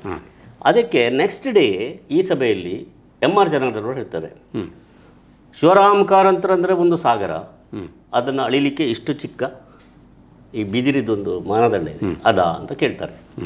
ನೋಡಿ ಹೇಗೆ ಒಬ್ಬ ವ್ಯಕ್ತಿಯ ಹೆಸರು ಹೇಳದೆ ಭಾಷಣದಲ್ಲಿ ಆ ವ್ಯಕ್ತಿಯ ಬಗ್ಗೆ ಜನರಿಗೆ ಪರಿಚಯಿಸುವಂಥ ವಿಧಾನ ಇದೆಯಲ್ಲ, ಉತ್ತರಿಸುವ ವಿಧಾನ, ಅದು ಅದ್ಭುತವಾಗಿತ್ತು. ಇದು ಎಷ್ಟೇ ವರ್ಷದ್ದು, ಕೆಲವು ಈಗ ರಾಜಕೀಯದಲ್ಲಿ ಅವ್ರು ಹುಟ್ಟಿರಲಿಲ್ಲ. 72 ಇಸ್ವಿಯ ನಾವು ವಿಚಾರ ಹೇಳೋದು, ಅದು ಒಂದು. ಎರಡನೇದು ಎನ್ ಎಂ ಬಾಲಕೃಷ್ಣಗೌಡರು, ಅವರು ಚುನಾವಣೆ ನಿಂತಾಗ ಭಾಷಣ ಆಯಿತು. ಎನ್ ಎಂ ಬಾಲಕೃಷ್ಣಗೌಡರು ಭಾಳ ಶ್ರೀಮಂತರು, ಅವರ ಮನೇಲಿ ದೊಡ್ಡ ನಾಯಿ, ಆಲ್ಸೇಷನ್ ನಾಯಿ ಇದೆ, ಸಾಮಾನ್ಯರಿಗೆ ಅವರ ಮನೆಗೆ ಹೋಗ್ಲಿಕ್ಕೆ ಸಾಧ್ಯ ಇಲ್ಲ ಅನ್ನುವಂಥ ಭಾಷಣಗಳೆಲ್ಲ ಅದು. ಮರುದಿನ ಇಲ್ಲಿ ಸಭೆ ನಡೀತು. ಎನ್ ಎಂ ಬಾಲಕೃಷ್ಣಗೌಡರು ಭಾಷಣ ಮಾಡೋಕೆ ಹೇಳ್ತಾರೆ. ಅಲ್ಲೇನೋ ಒಂದು ಘಟನೆ ಹೇಳ್ತಿತ್ತು. ಕುರುಂಜಿ ವಿಶ್ವನಾಥ ಗೌಡರಿಗೆ ಮತ್ತು ವೆಂಕಟರಮಣರಿಗೆ ಅಂಗಡಿ ಇತ್ತು. ಅವರ ಅಂಗಡಿಯಲ್ಲಿ ವಿಶ್ವನಾಥ ಗೌಡರು ಕ್ಯಾಶಲ್ಲಿ ಕೂತ್ಕೊಳ್ತಿದ್ರು. ಅವರು ಕೂತ್ಕೊಂಡು ಒಂದು ದಿವಸ ರಾತ್ರಿ, ಆಗ ನಡ್ಕೊಂಡು ಹೋಗೋದು, ವಾಹನಗಳು ಯಾರಿಗೂ ಇರಲಿಲ್ಲ, ಅವ್ರ ಹತ್ರ ಕಾರ್ಗಳೆಲ್ಲ ಇರಲಿಲ್ಲ. ಅವರು ನಡ್ಕೊಂಡು ಬಂದು, ಈಗ ನಾವು ರಾಮಬಾರನ ಎದುರು ಯಾವ ರೋಡ್ ಹೋಗ್ತೇವೆ ಅಲ್ಲಿ ನಡ್ಕೊಂಡು ಹೋಗ್ತಿದ್ರು ಕುರುಂಜಿಗೆ. ಅವರು ಅಲ್ಲಿಂದ ಬಂದಾಗ ಕತ್ತಲು, ಬೀದಿ ದೀಪಗಳಿರಲಿಲ್ಲ. ಹೋಗುವಾಗ ಅವ್ರ ಕಿಸೆಯಿಂದ ಹಣ ಹೇಳ್ಕೊಂಡು ಒಬ್ಬ ಓಡಿದ್ದಾನೆ. ನೀವು ಕೇಳಿ ಹೇಮನಾಥರಿಗೆ ಗೊತ್ತಿರ್ಬೋದು, ನೆನಪಿರ್ಬೋದು. ಇದು ನಡೆದ ಘಟನೆ. ಅವ್ರ ಕಿಸೆಯಿಂದ ಹಣ ಹೇಳ್ಕೊಂಡು ಹೋದ್ರು. ಅದು ದೊಡ್ಡ ಸುದ್ದಿ ಆಯಿತು. ಆಗ ನಿಮ್ಮ ಪತ್ರಿಕೆ ಇರಲಿಲ್ಲ, ಸುದ್ದಿ ಬಾಯಿಂದ ಬಾಯಿಗೆ ಎಲ್ಲ ಓ ನಿನ್ನೆ ಹೀಗೆ ಆತು ಗಡ, ವಿಶ್ವನಾಥ ಗೌಡರ ಕಿಸೆಯಿಂದ ದುಡ್ಡು ಎತ್ಕೊಂಡು ಹೋದ ಗಡ ಎಲ್ಲ ಪ್ರಚಾರ ಆಗಿತ್ತು. ಅದನ್ನು ಎನ್ ಎಂ ಬಾಲಕೃಷ್ಣ ಭಾಷಣದಲ್ಲಿ ಹೇಳ್ತಾರೆ, ನನ್ನ ಮನೆಯಲ್ಲಿ ನಾಯಿ ಇದೆ, ನನ್ನ ಹೆಂಡತಿ ಒಬ್ಬಳೇ ಇದ್ದಾಳೆ, ನಾನು ನನ್ನ ಮನೆ ರಕ್ಷಣೆ ಮಾಡಬೇಕು. ದಾರಿಯಲ್ಲಿ ಹೋಗುವಾಗ ಕಿಸೆಯಿಂದ ದುಡ್ಡು ಹೇಳ್ಕೊಂಡು ಹೋದಾಗ ಯಾರಿಗೂ ತಡಿಲಿಕ್ಕಾಗಲಿಲ್ಲ. ನನ್ನ ಹೆಂಡತಿ ರಕ್ಷಣೆ ಮಾಡಲಿಕ್ಕೆ ನಾನು ನಾಯಿ ಸಾಕಬೇಕೇ ಬೇಡ ಅಂತ ಹೇಳಿದ್ರು. ಏನು ಚಪ್ಪಾಳೆ, ಏನು ಸಿಡ್ಲು, ಯಾರೂ ಹೆಸರೆತ್ತಲಿಲ್ಲ. ನಾನು ಹೆಸರೆತ್ತಿದ್ರೆ ಘಟನೆಯ ಅದು ಪುಷ್ಟೀಕರಣಕ್ಕಾಗಿ. ಇಂಥದ್ದನ್ನೆಲ್ಲ ನೋಡಿ ನಾನು ರಾಜಕೀಯಕ್ಕೆ ಸ್ಫೂರ್ತಿ ಪಡೆದು ಬೆಳೆದದ್ದು. ಹಾಗಾಗಿ ನನಗೆ ರಾಜಕೀಯ ಸಭೆಯಲ್ಲಿ ನೀವು ಭಾಷಣ ಮಾಡಿದ್ರೆ ಆಗ ಮಾಡಲಿಲ್ಲ. ನಾನು ಎದುರು ನನಗೆ ಮೈಕ ಕೊಡೋದು, ಇದು ಕೊಡೋದು, ಅವ್ರಿಗೆ ಅದು ತಬ್ಬ ಇದು ತಬ್ಬ. ಅವ್ರಿಗೆ ಹೆಲ್ಪ್ ಮತ್ತು ಇನ್ನೂ ಒಂದು ನನಗೆ ಯಾಕೆ ಇದನ್ನು ಹೇಳ್ತೇನೆ ಅಂದರೆ, ಅವರು ಸಿಗರೇಟ್ಸ್ ಎತ್ತಿದ್ರು, ಚುಟ್ಟ ಒಂದು ಇದು ಪೈಪ್ ಸ್ಮೋಕ್ ಮಾಡ್ತಿದ್ರು, ಅದಕ್ಕೆ ಒಂದು ಇದು ಹಾಕಿ ಹೊಡ್ತಾಯಿದ್ರು. ಬೆಳ್ಳೆ ಪೌಡ್ರು ಅಲ್ಲ, ಎನ್ ಎಂ ಬಾಲಕೃಷ್ಣ ಅವರು ಅವ್ರದ್ದು ಆಗಿನ ಕಾಲದಲ್ಲಿ 555 ಸಿಗರೇಟ್. ಅವರು ಸಿಗರೇಟನ್ನು ನನ್ನ ಹತ್ರ ಕೊಡ್ತಿದ್ದದ್ದು, ನನ್ನ ಕಿಸೆಯಲ್ಲಿ ಅವರ ಸಿಗರೇಟ್. ಮತ್ತು ಅವರೇ ಬೇಕಾಗ ತಗೊಳ್ಳೋದು, ಈಗ ನೋಡೋದು, ತಗೊಳ್ಳೋದು. ಒಂದು ಕಡೆಯಲ್ಲಿ ಭಾಳ ಇಂಟ್ರೆಸ್ಟಿಂಗ್ ಸ್ಟೋರಿಗಳು ಹೇಳೋದು. ಇದೆಲ್ಲ ಜನರಿಗೆ ನಾನು ಇದನ್ನು ಪುಸ್ತಕದಲ್ಲಿ ಬರಿತಾ ಇದ್ದೇನೆ. ಒಂದು ಈಗ ಪ್ರವರ್ಧಮಾನದಲ್ಲಿರುವಂಥ ಒಂದು ಕುಟುಂಬ, ರಾಜಕೀಯ ಕುಟುಂಬದಲ್ಲಿ ನಾವೆಲ್ಲ ಹೋಗಬೇಕಾಯ್ತು. ಅಲ್ಲಿಗೆ ಹೋಗುವಾಗ ಅಲ್ಲಿ ಔತಣಕೂಟ ಏರ್ಪಾಡು ಮಾಡಿದ್ದೆ. ಮಧ್ಯಾಹ್ನ ಸಿಗರೇಟು ನನ್ನ ಕಿಸೆಯಲ್ಲಿತ್ತು, ನಾನು ಹೊರಗೆ ಕೂತಿದ್ದೆ. ಯಾಕಂದರೆ ಅವರು ದೊಡ್ಡವರೆಲ್ಲ ಒಳಗೆ ರೂಮಲ್ಲಿ ಕೂತಿದ್ದಾರೆ. ಆ ಮನೆ ಒಬ್ಬ ಯುವಕ ಬಂದ ನನ್ನ ಹತ್ರ. ಆಗ PCA ಏನು ಓದ್ತಾಯಿದ್ರು ಅವರು. ಏಯ್ ಕೊಡಿಯಾ ಅಂತ ಹೇಳಿದರು. ನಾನು ಹೇಳಿದೆ ಇಲ್ಲೋ ಅದು ಅವರದ್ದು. ಇಲ್ಲ ಕೊಡು ಅಂತೇಳಿ ನನಗೆ ಲೆಟ್ರ್ ಚುಟ್ಟಿ ಅದ್ರಲ್ಲಿ ತಗೊಂಡು ಒಂದು ಸೇದಿದ್ರು, ಫಾರಿನ್ ಸಿಗರೇಟ್, ಅದರದ್ದು ನೋಡಮ್ಮ ಅಂತ ತಗೊಳ್ಳೋದು ಅಂತ ಹೇಳಿದರು. ಅವ್ರು ನಾನು ಸುಮ್ಮನಾದೆ. ಎನ್ ಎಂ ಬಾಲಕೃಷ್ಣ ಹೊರಗೆ ಬಂದರು. ಕೊಡಿಯಾ ಅಂತೇಳಿ ತಗೊಂಡ್ರು. ನೋಡೋಕೆ ಒಂದು ಕಡಿಮೆ ಉಂಟು, ಮಾಡು ಅಂತ ಹೇಳಿದ್ರು ನನಗೆ. ನಾನು ಮಾಡಿದೆ, ನಾನು ಸೇತಿದ್ದಾರೆ. ಹಾಗಾದ್ರೆ ಅವ ನಂಗೆ ಗೊತ್ತು ಅಂತ ಹೇಳಿದರು. ಏನು ಮಾತಾಡಲಿಲ್ಲ ಅವರು, ಆದರೆ ಅಷ್ಟು ಸೂಕ್ಷ್ಮ ಮನುಷ್ಯ ಅವರು. ಅಲ್ಲಿಂದ ಇಳಿಬೇಕಾದ್ರೆ ಒಂದು ವ್ಯಕ್ತಿ ಸಿಕ್ಕಿದರು ದಾರಿಯಲ್ಲಿ. ಆಗ ನನಗೊಬ್ಬರು ಹೇಳಿದರು, ಅಲ್ಲಿ ಹಿರಿಯರು, ಅವ ಇದ್ದಾನೆ, ಅವನು ಸ್ವಲ್ಪ ಹಿಂದೆ ಬನ್ನಿ ಅಂತ ಹಿಂದೆ ಬಂದೆವು. ಹಿಂದೆ ಬಂದಾಗ ಅವರು ಇದ್ದಲ್ಲಿಗೆ ಅವರು ಹಾಗೆ ನಿಂತು ಹೀಗೆ ಮಾಡ್ತಿದ್ರು. ಆಗ ಎನ್ ಎಂ ಬಾಲಕೃಷ್ಣ ಇವರು ಪರಿಚಯ ಮಾಡ್ತಾರೆ, ಇವರು ಹೀಗೆ ಇಂಥ ಕಾಲೇಜಲ್ಲಿ ಓದಿದ್ದಾರೆ, ಇವರು ನಮಗೆ ಮುಂದೆಗೆ ಲೀಡರ್ ಆಗ್ತಾರೆ. ನಿಮ್ಮನ್ನು ನನ್ನಲ್ಲ, ಅಲ್ಲಿ ಇದ್ದವರನ್ನು, ಒಬ್ಬ ವ್ಯಕ್ತಿಯನ್ನು, ನಿಮಗೆ ಗೊತ್ತಿರೋರಿ. ನಾನು ಯಾರ ಹೆಸರನ್ನು ಪ್ರಸ್ತಾಪ ಮಾಡೋದು. ನಾನು ಯಾಕೆ ಈ ಉದಾಹರಣೆಗಳನ್ನು ಕೊಡ್ತೇನೆ ಅಂದರೆ, ಒಬ್ಬ ರಾಜಕೀಯದಲ್ಲಿರುವವನಿಗೆ ಇರಬೇಕಾದ ದೂರದೃಷ್ಟಿ. ಒಬ್ಬ ವ್ಯಕ್ತಿಯನ್ನು ನೋಡಿದ ತಕ್ಷಣ ಆ ಮುಖಲಕ್ಷಣ ನೋಡಿ ಇವನೇ ಏನಾಗಬಲ್ಲ ಅಂತ ಹೇಳುವಂಥ ಆ ಶಕ್ತಿ ಅವರಿಗಿತ್ತು. ಎನ್ ಎಂ ಬಾಲಕೃಷ್ಣ ಅವರು ರಿವರ್ಸ್ ಬಂತು, ಅವರ ಪರಿಚಯ ಆಯಿತು, ಅವ್ರು ಮಾತಾಡಿದ ರೀತಿ ನೋಡಿದರು, ಸುಮಾರು 2-3 ಪ್ರಶ್ನೆ ಕೇಳಿದರು. ಹಾಗೆ ಅವರು ಉತ್ತರ ಕೊಟ್ಟ ದಾಟಿ ನೋಡಿದರು. ಆಗ ಎನ್ ಎಂ ಬಾಲಕೃಷ್ಣ ಪೊಯ್ಯ ಅಂತ ಹೇಳಿದರು. ಕಾರ್ ಮುಂದೆ ಹೋಯಿತು, ಜೀಪು, ಅದು ಲೋಗೇರಲ್ಲಿ ಹೋಗಬೇಕಾದ. ಆಗ ಅವರು ಹೇಳಿದರು, ಇವನ ವೃತ್ತಿ ಜೀವನದಲ್ಲಾಗಲಿ, ಇವನ ರಾಜಕೀಯ ಜೀವನದಲ್ಲಾಗಲಿ ಇವನು ಪ್ರಯೋಜನ ಆಗುವುದಿಲ್ಲ. ಇದು ಹೇಳಿದ್ದೆ ಅವಾಗ 74ನೇ 72 ಇಸ್ವಿ ಮಧ್ಯೆ. ಇವತ್ತಿಗೂ ಅದು ಸತ್ಯ ಆಗಿದೆ. ನನಗೆ ಅದು ಮನಸ್ಸಿಗೆ ಯಾಕೆ ತಟ್ತದೆ ಅಂತಂದರೆ, ರಾಜಕೀಯವಾಗಿ ನಾವು ಓಟ್ ಕೇಳೋದು, ಭಾಷಣ ಮಾಡೋದು, ಟೀಕೆ ಮಾಡೋದು ಇದು ಬೇರೆ. ಆದರೆ ನಾವು ನಮ್ಮ ವೈಯಕ್ತಿಕವಾದ ಬದುಕಿನಲ್ಲಿ ಇನ್ನೊಬ್ಬರನ್ನು ಅರ್ಥ ಮಾಡಿಕೊಳ್ಳೋದು, ಇನ್ನೊಬ್ಬರಿಗೆ ಸ್ಪಂದಿಸೋದು, ಅವರ ಒಳ್ಳೆತನವನ್ನು ಸ್ವೀಕರಿಸೋದು, ಒಂದು ವೇಳೆ ಅವರಲ್ಲಿ ಒಳ್ಳೆತನ ಇಲ್ಲದೇ ಇದ್ದರೆ ಅದನ್ನು ಮೌನವಾಗಿ ಸಹಿಸಿಕೊಳ್ಳೋದು, ಇದು ಕಲ್ತ್ಕೊಳ್ಬೇಕಾದಂಥ ಮೌಲ್ಯಗಳು ಅಂತ ನನಗೆ ಅನಿಸ್ತು. ಅಲ್ಲ, ನೀವು ಆನಂತರ 87 ಇಸ್ವಿಯಲ್ಲಿ ನೀವು ಚುನಾವಣೆಗೆ ಸ್ಪರ್ಧೆ ಮಾಡಿ? ನಾನು ಸ್ಪರ್ಧೆ ಮಾಡಿದೆ. ಜಿಲ್ಲಾ ಪರಿಷತ್ ಚುನಾವಣೆಗೆ ಸ್ಪರ್ಧೆ ಮಾಡಿದ್ರಿ? ಜಿಲ್ಲಾ ಪರಿಷತ್ ಪ್ರಪ್ರಥಮ ಬಾರಿ ಹೌದು ಸ್ಪರ್ಧೆ ಮಾಡಿದೆ. ಆ ಸ್ಪರ್ಧೆದು ಭಾರಿ ಒಂದು ಇಂಟ್ರೆಸ್ಟಿಂಗ್ ಕತೆ ಹೇಳಬೇಕು. ನಾನು ಜನತಾ ಪಕ್ಷದಿದ್ದ. ಜನತಾ ಪಕ್ಷದ ಬಗ್ಗೆ ನಾನು ಹೇಳಬೇಕು. ಇವತ್ತು ಭಾಳ ಜನ ಮಾತಾಡ್ತಾರೆ ರಾಜಕೀಯದಲ್ಲಿ ಭಾಳ ಹಿರಿತನ ಇದ್ದಾಗೆ, ಅಧಿಕಾರ ಬಂದಾಗ ಜನಗಳ ಸ್ವಭಾವ ಬದಲಾಗ್ತದೆ ಮತ್ತು ಅಧಿಕಾರ ಇಲ್ಲದೇ ಇದ್ದಾಗ ಅವರ ನಡತೆ ಚೇಂಜ್ ಆಗ್ತದೆ. ಈ ರೀತಿಯೆಲ್ಲ ನಾವು ಕಂಡಿದ್ದೇವೆ. ಜನತಾ ಪಕ್ಷ ಅಧಿಕಾರಕ್ಕೆ ಬರಲಿಕ್ಕೆ ಮೊದಲು ನಾನು ಬಿಹಾರ್ ಚಳವಳಿಗೆ ಹೋದೆ ಕಾಲೇಜಿನ ದಿನಗಳಲ್ಲಿ. ಅಲ್ಲಿಂದ ಬಂದ ಕೂಡಲೇ ನನ್ನನ್ನು ರಾಜ್ಯ ಛಾತ್ರ ಸಂಘರ್ಷ ಯುವ ವಾಹಿನಿ ಅಂದರೆ JP ಮೂವ್ಮೆಂಟಿನ ಒಂದು ಸಂಘಟನೆ, ಅದು ನನ್ನನ್ನು ಸಂಚಾಲಕ ಮಾಡಿದರು. ಬಿಹಾರದಲ್ಲಿ ಜಯಪ್ರಕಾಶ್ ನಾರಾಯಣ ಸಂಪೂರ್ಣ ಕ್ರಾಂತಿ. ಆಗ ನನ್ನೊಟ್ಟಿಗೆ ಸೇರಿಕೊಂಡವರು YSV ದತ್ತ, ನಾನು ಸೀನಿಯರ್ ಅದು ಆ ಮಟ್ಟಿಗೆ. ಮತ್ತೊಬ್ಬಳು ಊರ್ಮಿಳಾ ಮರಾಠೆ ಅಂತಿದ್ದರು. ನಾವು ಇಡೀ ರಾಜ್ಯದಲ್ಲಿ ಅಲ್ಲಲ್ಲಿ ಶಿಬಿರ ಮಾಡಿದೆವು. ನಂಜುಂಡಸ್ವಾಮಿ, ಬಾಪು ಹೆದ್ದೂರು ಶೆಟ್ಟಿ ಇಂಥವರೆಲ್ಲ ಇದ್ದರು. ಆಗ ನಾನು ಜನತಾ ಪಕ್ಷ ಅಲ್ಲ, JP ಮೂಮೆಂಟಿನ ಕಾರ್ಯಕರ್ತ. 77ರಲ್ಲಿ ಜನತಾ ಪಕ್ಷ ಆಯಿತು. ಆ ಜನತಾ ಪಕ್ಷದಲ್ಲಿ AK ಸುಬ್ಬಯ್ಯರು ಕ್ಯಾಂಡಿಡೇಟ್ ಆಗಿ, ಜನಾರ್ದನ ಪೂಜಾರಿ ಪ್ರಪ್ರಥಮ ಬಾರಿಗೆ ಚುನಾವಣೆಯಲ್ಲಿ ಸ್ಪರ್ಧಿಸಿದರು. 83ರಲ್ಲಿ ನಮ್ಮ ಅಧಿಕಾರ ಬಂತು. ಆಗ ನಾನು ರಾಜ್ಯ ಯುವ ಜನತಾ ದಳದ ಉಪಾಧ್ಯಕ್ಷ. 83ರಲ್ಲಿ ನಮ್ಮ ಅಧಿಕಾರ ಬಂದಾಗ ಆಗಿಂದ ದೇವೇಗೌಡರ ಸಂಪರ್ಕ. ಇಲ್ಲೊಂದು ಶಿಬಿರ ಮಾಡಿದ್ವಿ ಆಲೇಟಿಯಲ್ಲಿ. ಒಂದು ಕಾರ್ಯಕರ್ತರ ಶಿಬಿರ, ಇಡೀ ಜಿಲ್ಲೆಯ ಕಾರ್ಯಕರ್ತರು ಕರೆಸಿದೆವು. ಅದಕ್ಕೆ ಲಕ್ಷ್ಮೀ ಸಾಗರ್ ಅಂತ ಕಾನೂನು ಮಂತ್ರಿ ಆದವರು ಆ ಶಿಬಿರದ ನಿರ್ದೇಶಕ, ಪಾರಪಗಜ ಈಶ್ವರ್ ಭಟ್, ಮತ್ತು IG ರಾವ್ ವಕೀಲರ ಭಾವ MLC ಆಗಿದ್ರಲ್ಲ, ಏನು ಹೆಸರು ಅವರು, ಚಂದ್ರಶೇಖರ್, ಅವರು 3 ಜನ ನಮ್ಮೊಟ್ಟಿಗಿದ್ದರು. 3 ದಿನದ ಶಿಬಿರ. ಅದಕ್ಕೆ ವಿದ್ಯಾರ್ಥಿಗಳನ್ನೆಲ್ಲ ಕರೆಸಿದ್ದೆವು ಯುವಜನತಾದಲ್ಲಿ. ಆಗ ಭಾರಿ ಸ್ಪಿರಿಟ್ ಇತ್ತು. ಆಗ ವಿದ್ಯಾರ್ಥಿಗಳು ಬಂದರು ತುಂಬ ಜನ. ಅದರಲ್ಲೊಬ್ಬರು ಅನಿಲ್ ಹೆಗಡೆ ಅಂತ ಬಂದ ಮಂಗಳೂರಿಂದ. ಬಂದು ನಮ್ಮೊಟ್ಟಿಗೆ 3 ದಿವಸ ಇದ್ದ. ಅವನು ಡಿಗ್ರಿ ಮುಗಿಸಿದ, ಸೀದಾ ಬೆಂಗಳೂರಿಗೆ ಹೋದ. ಬೆಂಗಳೂರಿಗೆ ಹೋಗಿ ನಮ್ಮ ಶಿಷ್ಯ ಅಂತ ಹೇಳಿ ಹೆಮ್ಮೆ ಪಡೋದು. ನಾನು ಸುಳ್ಳ್ಯದಲ್ಲಿ ಮಾಡಿದ ಕಾರ್ಯಕ್ರಮ ಇದು. ಆಲೆಟ್ಟಿಯ ಸೊಸೈಟಿಯ ಮಾಳಿಗೆಯ ಹಾಲು ನಮ್ಮ ಶಿಬಿರ ಇರೋದದ್ದು. ಅಲ್ಲಿಂದ ಅವನು ಸೀದಾ ಬೆಂಗಳೂರಿಗೆ ಹೋಗಿ ಜನತಾ ಪಕ್ಷದ ಕಚೇರಿಗೆ ಹೋದ. ಜನತಾ ಪಕ್ಷದ ಕಚೇರಿಯಲ್ಲಿ ಎಲ್ಲರ ಪರಿಚಯ ಆಯಿತು. ಹಾಗೆ ಎಲ್ಲ ಭಾಳ ಜನ ಇವರಿದ್ದರು, ದೊಡ್ಡ ದೊಡ್ಡ ನಾಯಕರು, ಸಿಂಧ್ಯಾ, ರಾಚಯ್ಯ ಇಂಥವರೆಲ್ಲ. ಅಂಥವರೆಲ್ಲ ಪರಿಚಯ ಆಯಿತು. ಆ ಪರಿಚಯ ಜಾರ್ಜ್ ಫರ್ನಾಂಡಿಸ್, ವೆಂಕಟರಾಮ್ ಅಂತ ಹೇಳಿ ಸಮಾಜವಾದಿ ಹಿನ್ನೆಲೆಯವರು. ಅಲ್ಲಿಂದ ಜಾರ್ಜ್ ಫರ್ನಾಂಡಿಸ್ ಪರಿಚಯ ಆಗ್ತದೆ. ಜಾರ್ಜ್ ಫರ್ನಾಂಡಿಸ್ ಇವರ ಚುರುಕುತನ ನೋಡಿ ಅವರನ್ನು ಕರ್ಕೊಂಡು ಡೆಲ್ಲಿಗೆ ಹೋಗ್ತಾರೆ. ಡೆಲ್ಲಿಯಲ್ಲಿ ಅವರ ಕಚೇರಿಯಲ್ಲಿ ಇಟ್ಕೊಳ್ತಾರೆ ಅನಿಲ್ ಹೆಗ್ಡೆ. ಅಲ್ಲಿಂದ ನಿತೀಶ್ ಕುಮಾರ್ ಪರಿಚಯ ಆಗ್ತದೆ, ಬಿಹಾರದ್ದು. ನೋಡಿ, ಒಬ್ಬ ಅದೃಷ್ಟ ಇದ್ದರೆ, ಅವಕಾಶ ಸಿಕ್ಕಿದರೆ. ಆದರೆ ಭಾರಿ ತಾಳ್ಮೆಯಿಂದ ಕಾಯಬೇಕು. ಮೊನ್ನೆ ರಾಜ್ಯಸಭಾ ಸದಸ್ಯರು ಅವರು ನಮ್ಮಲ್ಲಿಂದ, ನಮ್ಮ ಗರಡಿಯಲ್ಲಿ ಪಳಗಿದ ನನ್ನ ಶಿಷ್ಯ ಅಂತ ಹೇಳೋರು ಇವತ್ತು ಡೆಲ್ಲಿಯಲ್ಲಿ ಇದಾಗಿ ನಿತೀಶ್ ಪರಿಚಯ ಆಗಿ, ನಿತೀಶನ ರೈಟ್ ಹ್ಯಾಂಡ್, ಬಲಗೈ ಬಂಟನಾಗಿ ಇತ್ತೀಚೆಗೆ ಅವರು ರಾಜ್ಯಸಭೆಗೆ ಬಿಹಾರದಿಂದ ಆಯ್ಕೆ ಆಗ್ತಾರೆ. ಎಲ್ಲಿಯವರು? ಮಂಗಳೂರಿನವರು, ಜಯಪ್ರಕಾಶ್ ರೆಡ್ಡಿ ಅವರ ಕಸಿನ್. ಸುಳ್ಳ್ಯದ ನಮ್ಮ ಶಿಬಿರದಿಂದ ಸ್ಫೂರ್ತಿ ಪಡೆದು ಬೆಂಗಳೂರಿಗೆ ಹೋಗಿ ಇವತ್ತು ರಾಜ್ಯಸಭೆ ಮೆಂಬರ್ ಆಗ್ತದೆ. ನಾನು ಇನ್ನೂ ಪಂಚಾಯತ್ ಮೆಂಬರ್ ಆಗಲಿಕ್ಕೆ ಆಗಲಿಲ್ಲ. ಆ ವಿಷಾದ ನನಗಿಲ್ಲ. ನನಗೆ ಅನಿಲ್ ಹೆಗ್ಡೆ ಅವರನ್ನು ನಾವು ನೋಡಿದ್ವಿ ಒಂದು ಸರ್ತಿ. ನಾವು ನಮ್ಮ ಕಚೇರಿಯಲ್ಲಿ ಇಲ್ಲಿತ್ತು, ಹಳೆ ಪೋಸ್ಟ್ ಆಫೀಸ್ ಬಿಲ್ಡಿಂಗ್ ಇತ್ತಲ್ಲ, ಅಲ್ಲಿ ಕಚೇರಿ ಇರೋ ಸಂದರ್ಭದಲ್ಲಿ ನಾವು ಸುದ್ದಿ ಮಾಹಿತಿ ಕೇಂದ್ರ ಮಾಹಿತಿ ಪುಸ್ತಕ ಮಾಡ್ತಿದ್ವಿ. ಆಗ ಒಂದು ದಿವಸ ಸಡನ್ನಾಗಿ ಇವರು ನಮ್ಮ ಜಸ್ವಂತ್ ಸಿಂಗ್ ಮತ್ತು ಜಾರ್ಜ್ ಫರ್ನಾಂಡಿಸ್ ಅವರು ಮಡಿಕೇರಿ ಕಡೆಯಿಂದ ಮಂಗಳೂರು ಕಡೆ, ಅಲ್ಲಿ ರಾಕೇಶ್ ಕುಂಟಿಕಾನ್ ಅವರದ್ದು ಹೋಟ್ಲ್ ಇದೆಯಲ್ಲ, ಅಲ್ಲಿ ಅವರು ಟೀ ಕುಡಿಯೋಕ್ಕೆ ಅಂತ ನಿಂತರು. ಅಷ್ಟೊತ್ತಿಗೆ ನಮ್ಮ ಕಚೇರಿಯಲ್ಲಿ AK ಹಿಮಕರ್ ಇದ್ದರು. ಅವರು ಹೊರಗೆ ಹೋದವರು ಅಲ್ಲಿ ಅನಿಲ್ ಹೆಗ್ಡೆ ಕೂಡ ಒಟ್ಟಿಗಿದ್ದಾರೆ ಅಂತ ಅವರಿಗೆ ಪರಿಚಯ ಆಯಿತು. ಅವ್ರು ನೋಡುವಾಗ ಜಾರ್ಜ್ ಫರ್ನಾಂಡಿಸ್ ಇದ್ದಾರೆ, ಇವರು ಇದ್ದಾರೆ, ಜಸ್ವಂತ್ ಸಿಂಗ್. ಹಾಗೆ ಅವರನ್ನೆಲ್ಲ ನಮ್ಮ ಕಚೇರಿ ಕರ್ಕೊಂಡು ಬಂದರು, ತೋರಿಸಿದ್ರು. ಆಗ ಅನಿಲ್ ಹೆಗ್ಡೆ ಅವರನ್ನು ನೋಡಿ ಮಾತಾಡಿದ್ದಾರೆ ನೆನಪು ನನಗೆ. ಅದೊಂದು ಒಳ್ಳೆಯ ಒಂದು ಅನುಭವ. ಆವತ್ತು ಮಾಹಿತಿ ಕೇಂದ್ರದ ವಿಚಾರಕ್ಕೆ ಜಾರ್ಜ್ ಫರ್ನಾಂಡಿಸ್ ಅವರು ಇಲ್ಲಿ ಏನೆಲ್ಲ ಮಾಹಿತಿ ಇದೆ ಅಂತ ಜಸ್ವಂತ್ ಸಿಂಗ್ ವಿವರಿಸೋದು. ಇಲ್ಲಿ ಮೀಟ್ರ್ ಚಹಾದ ಬಗ್ಗೆ ವಿವರಿಸಿದ್ರು, ಇಲ್ಲಿ ಬಾವಿಗೆ ಕೊಡಪಾನ ಬಿದ್ದರೆ ಅದನ್ನು ಮೇಲೆ ಕೆತ್ತುವುದು ಹೇಗೆ ಅಂತೇಳಿ ಇದರಲ್ಲಿ ಮಾಹಿತಿ ಇದೆ ಅಂತ ವಿವರಿಸಿದರು.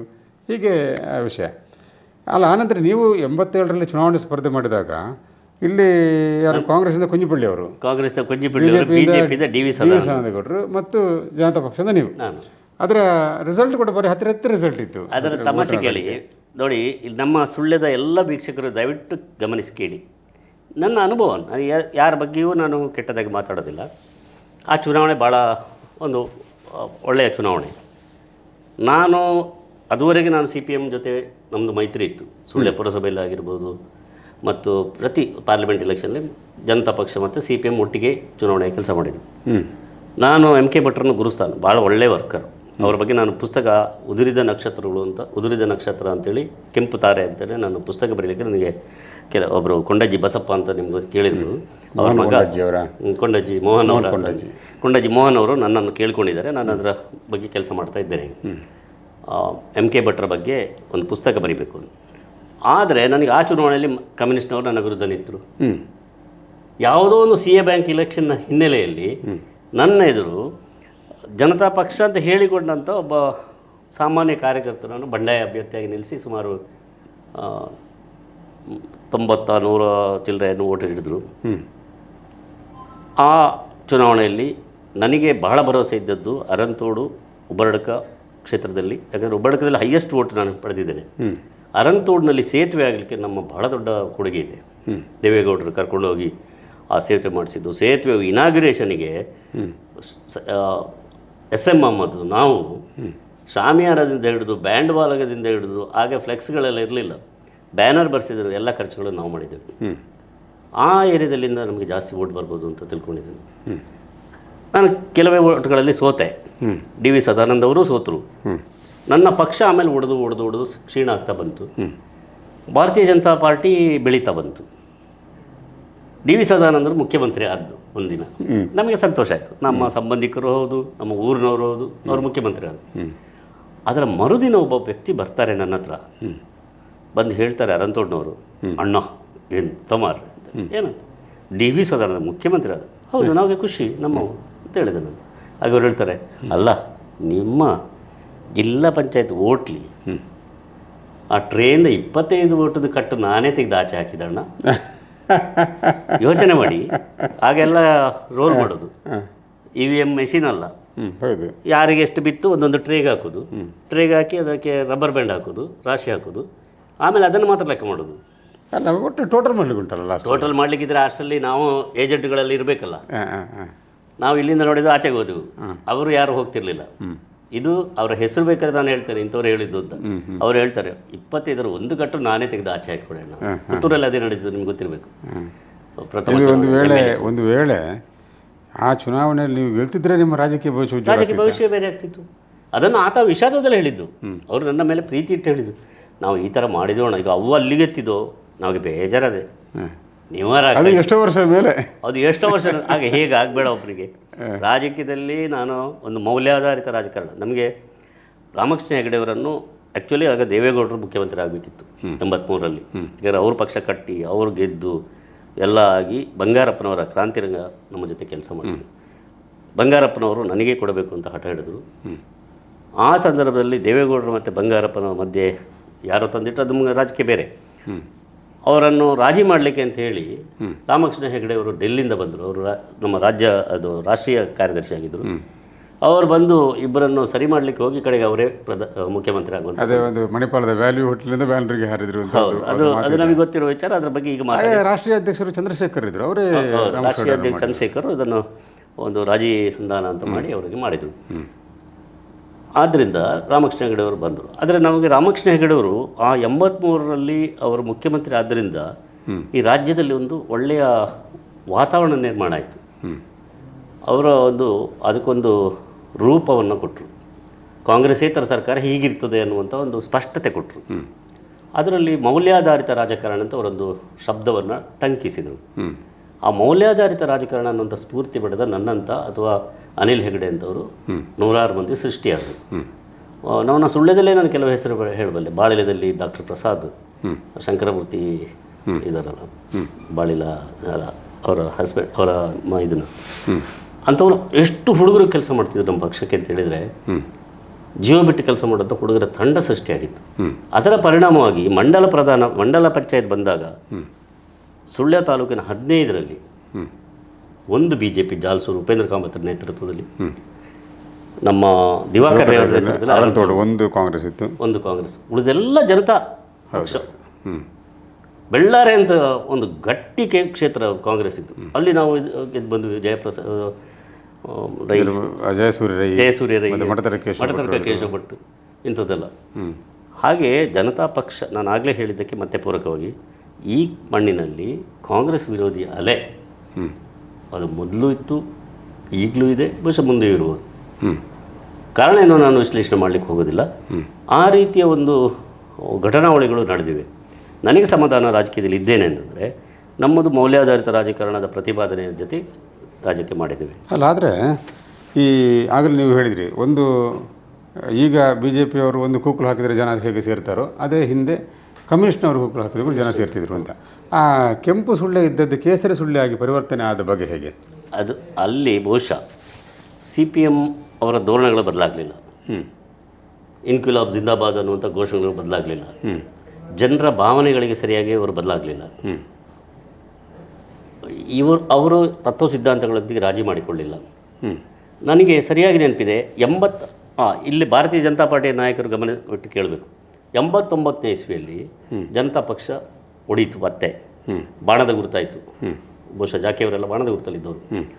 ನಾನು JDU ನಾನು ದೇವೇಗೌಡರಲ್ಲಿದ್ದರೆ ಅಲ್ಲಿ ಅವತ್ತಿಂದ ಇವತ್ತಿನವರೆಗೆ ಇಡೀ ಜಿಲ್ಲೆಯಲ್ಲಿ ಬಹುಶಃ ನಾನು ಒಬ್ಬನೇ. ಅಮರನಾಥ್ ಶೆಟ್ಟರು ಕೂಡ ಬೇರೆ ಕಡೆ ಹೋಗಿದ್ರು, ಬಾಣದ ಗುರುತಲ್ಲಿ ಹೋಗಿದ್ರು, ಅದರಿಂದಾಗಿ ಅವರು ಸೋತರಲ್ಲಿ. ಹೌದೌದು.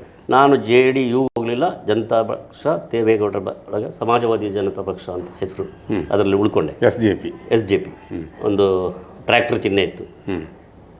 ಆ ಸಂದರ್ಭದಲ್ಲಿ ನಾನು ಅಲ್ಲ, ಚಂದ್ರಶೇಖರ್ ಕೂಡ SJP ಮಾಡಿದ ಸುಬ್ರಹ್ಮಣ್ಯ ಸ್ವಾಮಿ ಇದ್ರು. ನನ್ನ ರಾಜಕೀಯವಾದ ಅನುಭವದಲ್ಲಿ ನನಗೆ ಖುಷಿ ಕೊಟ್ಟದ್ದು 2 ಸಂದರ್ಭ. ಒಂದು ರವೀಂದ್ರ ವರ್ಮ ಅಂತ ಕೇಂದ್ರದ ಸಚಿವರಿದ್ದರು, ಅವರು ಬಂದರು. ಅವರು ಬಂದಾಗ ಚುನಾವಣೆಯಲ್ಲಿ ಪ್ರಚಾರ ಮಾಡುವಾಗ ಅವರು ಇಂಗ್ಲೀಷ್ನಲ್ಲಿ ಭಾಷಣ ಮಾಡಿ ನಾನು ತರ್ಜುಮೆ ಮಾಡಿದೆ. ದೇವರ ದಯೆಯಿಂದ ಒಂದು ತಪ್ಪಾಗಲಿಲ್ಲ. ಡಾಕ್ಟರ್ ಸುಬ್ರಹ್ಮಣ್ಯ ಸ್ವಾಮಿ ಬಂದರು. ಸುಬ್ರಹ್ಮಣ್ಯ ಸ್ವಾಮಿ ಬಂದಾಗ ಬಂಗಾರಪ್ಪನವರು ಪಕ್ಷದ ಪ್ರಚಾರಕ್ಕೆ ಬಂದರು. ನೀವು ಇದ್ರೇನು ಗೊತ್ತಿಲ್ಲ, ಬಸ್ ಸ್ಟ್ಯಾಂಡ್ನಲ್ಲಿ ನಾವು ವೇದಿಕೆ ಕಟ್ಟಿ ರೆಡಿ ಮಾಡಿ ಡಾಕ್ಟರ್ ಸುಬ್ರಹ್ಮಣ್ಯ ಸ್ವಾಮಿ ಅವರಿಗೆ ಭಾರತೀಯ ಜನತಾ ಪಾರ್ಟಿಯ ಬಹುದೊಡ್ಡ ನಾಯಕ, ರಾಜ್ಯಸಭಾ ಸದಸ್ಯ, ಮಾಜಿ ಮಂತ್ರಿಗಳು, ಅವ್ರು ಬರಲಿಕ್ಕೆ ನಾವು ಕಾಯ್ತಾ ಇರಬೇಕಾದ್ರೆ ದಯಾನಂದ ಕೋಂಗಡಿ, ನಾನು, ನಳಿನ್ ಕುಮಾರ್ ಕೌಡ್ತುಗುಳಿ, ತುಂಬ ಜನ ನಾವು ಕಾಯ್ತಾ ಇದ್ದೆವು. ಕುಂಬಳೆ ಮೊಹಮ್ಮದ್, SM ಮೊಹಮ್ಮದ್ ಎಲ್ಲ. ಆಗ ಬಂಗಾರಪ್ಪನವರ ಸಭೆಗೆ ಬಂದರು, ಅವರ ಪಕ್ಷದ ಪ್ರಚಾರಕ್ಕೆ ಬಂದಾಗ ನಾವೇನು ಹೇಳಿದ್ವಿ, ಆಯಿತು ನೀವೇ ನಮ್ಮ ವೇದಿಕೆ ಮಾಡಿ, ನಮ್ಮವರು ಬರುವಾಗ ಲೇಟ್ ಆಗ್ತದೆ. ಆಗ ಈಗಿನ ಥರದ ವೇಗದ ವಾಹನಗಳು ಮತ್ತೊಂದು ಎಸ್ಕಾರ್ಟ್ ಪೈಲಟ್ ಎಲ್ಲ ಇರಲಿಲ್ಲ. ಅವರು ಬಂಗಾರಪ್ಪನವರು ನಮಗೆ ಧನ್ಯವಾದ ಹೇಳಿದರು, ಭಾಷಣ ಮಾಡಿದರು, ಅವರು ಹೊರಟೋದರು. ಸುಬ್ರಹ್ಮಣ್ಯ ಸ್ವಾಮಿ ಬಂದರು. ಇಲ್ಲಿ ಯಾರು ಕನ್ನಡಕ್ಕೆ ನಾನು ಭಾಷಣ ಮಾಡ್ತೇನೆ, ತರ್ಜುಮೆ ಮಾಡ್ತೀನಿ ಅಂತ. ಆಗ ಎಲ್ಲರೂ ನನ್ನನ್ನು ಮುಂದಕ್ಕೆ ನೂಕಿದ್ರು. ನನಗೆ ಸ್ವಲ್ಪ ಹೆದರಿಕೆ ಆಯಿತು, ಯಾಕಂದರೆ ಸುಬ್ರಹ್ಮಣ್ಯ ಸ್ವಾಮಿ ವೆರಿ ಲರ್ನಡ್ ಮ್ಯಾನ್. ಅವರ ಬಗ್ಗೆ ಮ್ಯಾವರಿಕ್ ಅಂತ ನಾವು ಇಂಗ್ಲೀಷಲ್ಲಿ ಹೇಳ್ತೇವೆ, ಅಂತ ಒಂದು ಬಹಳ ಬುದ್ಧಿವಂತ. ಅವರಿಗೆ ನಾವು ಅವರ ಎದುರು ಮಾತಾಡಿ ತಪ್ಪಿದರೆ ಎಲ್ಲ ಭಾಳ ಕಷ್ಟ ಆಗ್ಬೋದು ಅಂತ. ಹಾಗೆ ಆಯಿತು, ಮತ್ತು ಧೈರ್ಯದಲ್ಲಿ ನಾನು ನಿಂತೆ. ಅವರು ಇಂಗ್ಲೀಷಲ್ಲಿ ಸ್ಟಾರ್ಟ್ ಮಾಡಿದರು. ಒಟ್ಟಿಗೆ ಹೀಗೆ ನೋಡಿ ತೋರಿಸಿ ಹೇಳಿದರು, if you make any mistakes I can find out, I can make out ಅಂತ ಹೇಳಿದರು. ಅದು ನನಗೆ ಮತ್ತೂ ದಿಗಿಲಾಯಿತು. ನೀನು ಏನು ತಪ್ಪು ನಂಗೆ ಗೊತ್ತಾಗ್ತದೆ, ಸರಿಯಾಗಿ ಹೇಳು ಅಂತ. ಇತ್ತೀಚೆಗೆ ರಾಹುಲ್ ಗಾಂಧಿ ಅವ್ರದ್ದು ಒಂದು ಕಡೆಯಲ್ಲಿ ನೋಡಿದ್ದೀರಿ ನೀವು, ಅದೇ ರೀತಿ. ಅವರಾದರೆ ರಾಹುಲ್ ಗಾಂಧಿ ಭಾಳ ಮೆತ್ತಗೆ ಹೇಳ್ತಾರೆ, ಪರವಾಗಿಲ್ಲ ನೀನು ತಪ್ಪು ಮಾಡಿದರೆ ಪರವಾಗಿಲ್ಲ ಅಂತೇಳಿ ಅವರು ಸೌಜನ್ಯದಿಂದ ಹೇಳ್ತಾರೆ. ಇವರು ಮಾತ್ರ ನನಗೆ ಒಂದು ವಾರ್ನಿಂಗ್ ಕೊಟ್ಟರು. ನನಗೊಂದು ಸವಾಲಾಯಿತು ಜೀವನದಲ್ಲಿ. ಅವ್ರು ಭಾಷಣ ಮಾಡ್ತಾ ಹೋದ್ರು, ನಾನು ತರ್ಜುಮೆ ಮಾಡ್ತಾ ಹೋದೆ. He was so impressed. ನನ್ನ ಮೇಲೆ ಭಾರಿ ಖುಷಿ ಆಯಿತು ಅವರಿಗೆ. ಆಗ ನಮಗೆ ಚುನಾವಣೆಗೆ ಅದೊಂದು ವಿಚಾರ ಜನರ ಗಮನಕ್ಕೆ ತರ್ತೇನೆ. ದೇವೇಗೌಡರು ನನ್ನ ಹತ್ರ ಒಂದು ಸಾರಿ ಹೇಳಿದರು, ಬೈಂದೂರವರೆಗೆ ಆಗ ಅವಿಭಜಿತ ದಕ್ಕ ಜಿಲ್ಲೆ, ನಿಮ್ಮ ಜಿಲ್ಲೆಗೆ ಸ್ವಲ್ಪ ಹಣ ಕಳಿಸ್ಕೊಡ್ತೇನೆ ಬಾ.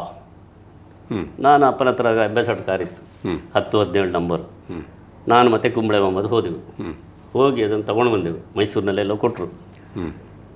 ಪೆಟ್ರೋಲ್ ನಾವೇ ಹಾಕೋದು, ಗೋಣಿ ಚೀಲ ಅಲ್ಲ, 10 ರೂಪಾಯಿದು ಬಂಡ್ಲು, ಆಲೋಚನೆ ಮಾಡಿ. ಹಾಗೆ ಈ ನೋಟೆಲ್ಲ ಇರಲಿಲ್ಲ ಅಲ್ಲ. ತೊಗೊಂಡು ಬಂದೆ. ಅದರಲ್ಲಿ ಲಿಸ್ಟ್ ಕೊಟ್ಟಾಗೆ ಕೊಟ್ಕೊಂಡು ಹೋಗಬೇಕು. ವಸಂತ ಬಂಗೇರ 15,000, ಬರೀ 15,000. ಈಗೊಂದು ಪಂಚಾಯತ್ ಚುನಾವಣೆ ನಡೀಲಿಕ್ಕಿಲ್ಲ, 15,000 MLA ಕ್ಯಾಂಡಿಡೇಟಿಗೆ ಪಕ್ಷದಿಂದ ಕೊಟ್ಟು ನಾನು ದಸ್ಕತ್ ಹಾಕ್ಸ್ಕೊಂಡೆ. ಪುತ್ತೂರಿಗೆ ಬಂದೆ, UP ಶಿವರಾಮ್. ಅಲ್ಲಿಂದ ಹಾಗೇ ಹೋಗಿ ಬೈಂದೂರವರೆಗೆ ಕೊಟ್ಟು ಬಂದೆ. ಬರುವಾಗ ಪೆಟ್ರೋಲ್ಗಿರೋ ಹತ್ರ ದುಡ್ಡಿಲ್ಲ. ಆಗ ಒಬ್ಬರು ಹಾಸ್ಯ ಕೇಳಿದರು, ನೀವು ಕಾಂಗ್ರೆಸ್ ಎಲ್ಲ ಕಲಿಬೇಕು, ಆ ದುಡ್ಡಿಂದ ಒಂದೊಂದೇ ನೋಟ ತೆಗಿಬೇಕಿತ್ತು ಅಂತ ಹೇಳಿದ್ರು. ನನಗೆ ಹೇಗೆ ಬಂತು, ಮತ್ತು ಏನೋ ಮಾಡಿ ನಾವು ಇದು ಮಾಡಿದ್ದು. ನಾನು ಯಾಕೆ ಈ ಮಾತನ್ನು ಹೇಳ್ತೀನಿ, ಇವತ್ತಿನ ದಿನ ಚುನಾವಣೆಯಲ್ಲಿ ಹಣದ ಪಾತ್ರ ಏನು? ಈಗ ನಾವು ರಾಜಕಾರಣಿಗಳು ಭ್ರಷ್ಟರಾಗಿದ್ದಾರೆ ಅಂತ ಹೇಳ್ತಾರೆ. ರಾಜಕಾರಣಿಗಳು ಭ್ರಷ್ಟರಾಗಿರ್ಬೋದು, ವ್ಯವಸ್ಥೆ ಭ್ರಷ್ಟ ಆಗಿದೆ, ಮತದಾರ ಭ್ರಷ್ಟ ಆಗಿಲ್ವಾ, ಕಾರ್ಯಕರ್ತ ಭ್ರಷ್ಟ ಆಗಿಲ್ವಾ, ಎಲ್ಲ ಪಕ್ಷಗಳಿಗೆ ಸೇರಿ ನಾನು ಹೇಳೋದು. ಒಟ್ಟು ವ್ಯವಸ್ಥೆ ಭ್ರಷ್ಟ ಆಗಿ ಹೋಗಿದೆ. ನಾವೊಂದು ಆತ್ಮಾವಲೋಕನ ಮಾಡಬೇಕು. ಒಂದು ಚುನಾವಣೆಯಲ್ಲಿ ಎಷ್ಟು ಖರ್ಚಾಗ್ತದೆ?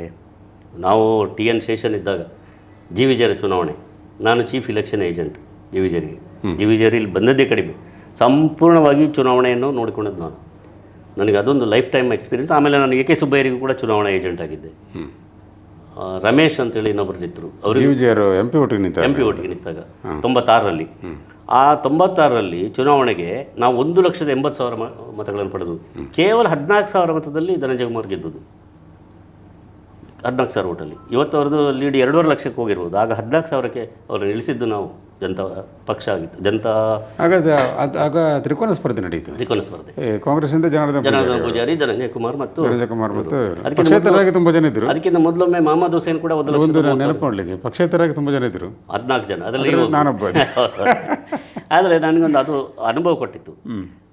ಆಗ ಕೂಡ ನಾವು TN ಶೇಷನ್ನ ಟೈಮ್ನಲ್ಲಿ ಲೆಕ್ಕ ಪುಸ್ತಕ ಹಿಡ್ಕೊಂಡು, ರಶೀದಿ ಹಿಡ್ಕೊಂಡು ಒದ್ದಾಡಿದ್ದೇವೆ ಲೆಕ್ಕ ಬರೀಲಿಕ್ಕೆ. ಆದರೆ ಇವತ್ತು ನಮಗೆ ಮಿತಿ ಇಟ್ಟಿದ್ದಾರೆ. ಆದರೆ ಆ ಮಿತಿಗಳೆಲ್ಲ ಯಾವುದೇ ರೀತಿ ಪ್ರಯೋಜನಕ್ಕೆ ಬಾರದು. ಒಂದು MLA ಎಲೆಕ್ಷನ್ನಲ್ಲಿ ಕಳೆದ ವರ್ಷ ಇಲ್ಲಿ ಒಂದು ಪಕ್ಷ 2 ಕೋಟಿ ಖರ್ಚು ಮಾಡಿದೆ. ಯಾವ ಪಕ್ಷ ನೀವು ಪತ್ರಕರ್ತರು ತಿಳ್ಕೊಳ್ಳಿ, 2 ಕೋಟಿ ಒಂದು ವಿಧಾನಸಭಾ ಕ್ಷೇತ್ರದ, ಅದು ಅವರ ಪಕ್ಷದ ನಿಧಿ. ವೈಯಕ್ತಿಕ ಮತ್ತು ದೇಣಿಗೆ ಬಂದದ್ದು ಬೇರೆ. ಅಷ್ಟು ಅವರು ಖರ್ಚು ಮಾಡಬೇಕಾದ್ರೆ ಅವರ ವಿರೋಧದ ಪಕ್ಷದವರು ಸುಮ್ಮನೆ ಇರ್ತಾರೆ? ಅವರೆಷ್ಟು ಖರ್ಚು ಮಾಡಿರೋದು? ನಮ್ಮಂಥ ಜನತಾದಳದಂಥ ಪಕ್ಷದವರು ಒಂದು ಬೂತಿಗೆ 2,000 ರೂಪಾಯಿ ಖರ್ಚು ಮಾಡಲಿಕ್ಕೆ ಆಗೋದಿಲ್ಲ. ನಾವು ಗೆಲ್ಲಿಕ್ಕೆ ಸಾಧ್ಯ ಉಂಟಾ? ನನಗೆ ನೀವು ಜಿಲ್ಲಾ ಪರಿಷತ್ ಚುನಾವಣೆಯಲ್ಲಿ ಒಮ್ಮೆ ಪರಾಭವಗೊಂಡ ಮೇಲೆ ಮತ್ತೆಂದು ಚುನಾವಣೆಗೆ ಸ್ಪರ್ಧೆ ಮಾಡಲೇ ಇಲ್ಲ. ಏನು ಕಾರಣ? ಅಲ್ಲ, ಕಾರಣ ಅಂದರೆ ಒಂದು, ನನಗೆ ಈ ಚುನಾವಣಾ ವ್ಯವಸ್ಥೆ ಬಗ್ಗೆ ಭ್ರಮ ನಿರಸನ ಆಯಿತು. ಅದೇ ನಾನು ಹೇಳಿದಾಗೆ, ಆಮೇಲೆ ಒಬ್ಬ ಬಂದು ಹೇಳೋದು ನಿಮ್ಮದು ಇಷ್ಟು ಓಟು, ಅದು ನಂತರ. ಆದರೂ ನನಗೆ ಮತ್ತೆ ಅವಕಾಶ ಜಿಲ್ಲಾ ಪಂಚಾಯತಿ ನಿಲ್ಲಬೇಕಾಗಿತ್ತು. ನನಗೆ ಅನ್ನಿಸ್ತು, ನೀನು ನಿಂತರೆ ಒಂದು ಅಸೆಂಬ್ಲಿ ಇಲ್ಲ ಪಾರ್ಲಿಮೆಂಟ್. ಅಲ್ಲ, ನನಗೆ ಇಂಗ್ಲೀಷ್ ಬರ್ತದೆ, ಹಿಂದಿ ಬರ್ತದೆ. ನಾನು ಹೇಳಿ ಪಕ್ಷ ಸಂಘಟನೆ ಸ್ಟ್ರಾಂಗ್ ಮಾಡಿಕೊಂಡು ಹೋಗಲಿಕ್ಕೆ ಆಗಲಿಲ್ಲ ನಿಮಗೆ, ಯಾಕೆ ಅಂತ. ಆ ಸಂದರ್ಭದಲ್ಲಿ ಈ ಜಿಲ್ಲೆಯ ಒಂದು ರಾಜಕೀಯ ಮತ್ತು ಒಂದು ಸಾಮಾಜಿಕ ಬದಲಾವಣೆಗಳನ್ನು ಗಮನಿಸಿ. ಒಂದು ಹಂತದಲ್ಲಿ ಭೂ ಮಸೂದೆ ಜಾರಿಗೆ ಬಂತು. ಭೂಮಾಲೀಕ ಜನತಾ ಪಕ್ಷ ಜನಸಂಘದಲ್ಲಿ ಯಾರ್ಯಾರು ನಾವು ಗುರುತಿಸ್ಕೊಂಡಿದ್ದೇವೆ, ಆಗಿನ ಜನಸಂಘ ಎಲ್ಲ ಸಾಮಾನ್ಯವಾಗಿ ಭೂಮಾಲೀಕರು, ಸ್ವತಂತ್ರ ಪಾರ್ಟಿ ಹಿನ್ನೆಲೆಯಿಂದ. ಸ್ವತಂತ್ರ ಪಾರ್ಟಿಯ ಧೋರಣೆ ಅದಾಗಿತ್ತು. ಆ ಭೂಮಾಲೀಕರ ವರ್ಗ ಒಂದು, ಭೂ ಕಳ್ಕೊಂಡು ಪಡೀಲಿಕ್ಕೆ ಕಾತರತೆಯಿಂದ ಇದ್ದಂಥ ವರ್ಗ ಒಂದಾಗಿತ್ತು. ಆ ನಂತರದ ದಿನಗಳಲ್ಲಿ ಈ ನವ ಭೂಮಾಲೀಕರು ಯಾರಿದ್ದಾರೆ ಅವರೆಲ್ಲ ಸ್ವಲ್ಪ ಒಂದು ಆರ್ಥಿಕ ಚೈತನ್ಯ ಪಡ್ಕೊಂಡು ಬಂದರು. ಆಗ ನಮ್ಮ ಭಾವನೆಗಳನ್ನು ಬದಲಾಯಿಸುವಂಥ ವ್ಯವಸ್ಥೆ ಆಯಿತು. ಅದು ಅಯೋಧ್ಯೆಯ ಪ್ರಕರಣ ಪ್ರಾರಂಭ ಆಯಿತು. ಭಾವನಾತ್ಮಕವಾಗಿ ಜನ ವಾಳಲಿಕ್ಕೆ ಪ್ರಾರಂಭ ಆದರು. ಆ ಸಂದರ್ಭದಲ್ಲಿ ದೊಡ್ಡ ಪಕ್ಷ, ರಾಷ್ಟ್ರೀಯ ಪಕ್ಷಗಳು ಅದನ್ನು ನಿಗ್ರಹಿಸುವುದಕ್ಕೆ ಮತ್ತು ವಸ್ತುಸ್ಥಿತಿ ನಿಭಾಯಿಸಲಿಕ್ಕೆ ಅವರು ಸೋತರು. ಅದು ಒಂದು ಕಡೆ ಟಿಲ್ಟ್ ಆಗಲಿಕ್ಕೆ ಪ್ರಾರಂಭ ಆಯಿತು. ನಮ್ಮ ಪಕ್ಷ ಯಾಕೆ ವೀಕ್ ಆಯಿತು ನೀವು ಗಮನಿಸಿ. ನಾವು 83ರಲ್ಲಿ ಗೆದ್ದು, 85ರಲ್ಲಿ ಗೆದ್ದು, 169 ಕ್ಷೇತ್ರ ನಮ್ಮದು ಗೆದ್ದದ್ದು. ಈಗ ಮೊನ್ನೆ ಬಂದದ್ದು ಕಾಂಗ್ರೆಸ್ 139, ನಾವು 119 ಸೀಟ್ ಗೆದ್ವಿ. ಆ ಬಳಿಕ ನಮ್ಮ ಪಕ್ಷ ಹೊಡೀತು. ಯಾಕಾಗಿ ಹೊಡೀತು? BJP ಜೊತೆ ನಾವು ಮೈತ್ರಿ ಮಾಡಿಕೊಂಡು 18 BJP ಶಾಸಕರ ಬೆಂಬಲ ಪಡೆದು ನಮ್ಮ 83ರಲ್ಲಿ 89ರಲ್ಲಿ ನಾವು ಇಂಡಿಪೆಂಡೆಂಟ್ ಬಂದೆವು. 89ರ ನಂತರ 84ರಲ್ಲಿ ನಾವು ಪಾರ್ಲಿಮೆಂಟ್ ಚುನಾವಣೆ ನಡೆದಾಗ ರಾಮ್ ಭಟ್ರಿಗೆ ಸಪೋರ್ಟ್ ಮಾಡಿದ್ದೆವು. ಅಲ್ಲಿ ಸಮಸ್ಯೆ ಪ್ರಾರಂಭ ಆಯಿತು. ಯಾರು BJPಯನ್ನು ವಿರೋಧಿಸ್ತಾರೆ ನಮ್ಮ ಪಕ್ಷದಲ್ಲಿದ್ದವರು ಅವರು ಕಾಂಗ್ರೆಸ್ಸಿಗೆ ಹೋದರು. ಯಾರು ಕಾಂಗ್ರೆಸ್ಸನ್ನು ವಿರೋಧಿಸ್ತಾರೆ, ನಾವು BJP ಬಿಟ್ಟು ಕೊಟ್ಟದಕ್ಕೆ ಅವರು BJPಗೆ ಹೊರಟೋದ್ರು. ಹಾಗೆ ನಮ್ಮ ಪಕ್ಷದಿಂದ ಇದ್ದಂಥ ಈಗ ಸುಳ್ಳ್ಯದಲ್ಲಿ ನೀವು ಯಾರು 4 ಜನ ಲೀಡರ್ಗಳ ಹೆಸರು ಹೇಳಿ, ಅವರೆಲ್ಲ ನಮ್ಮಲ್ಲಿಂದ ಹೋದವ್ರಿ. ನಮ್ಮ ಪಕ್ಷ ದುರ್ಬಲ ಆಯಿತು, ಸಂಘಟನೆ ಮಾಡೋ ಶಕ್ತಿ ನಮಗೆ ಬರಲಿಲ್ಲ.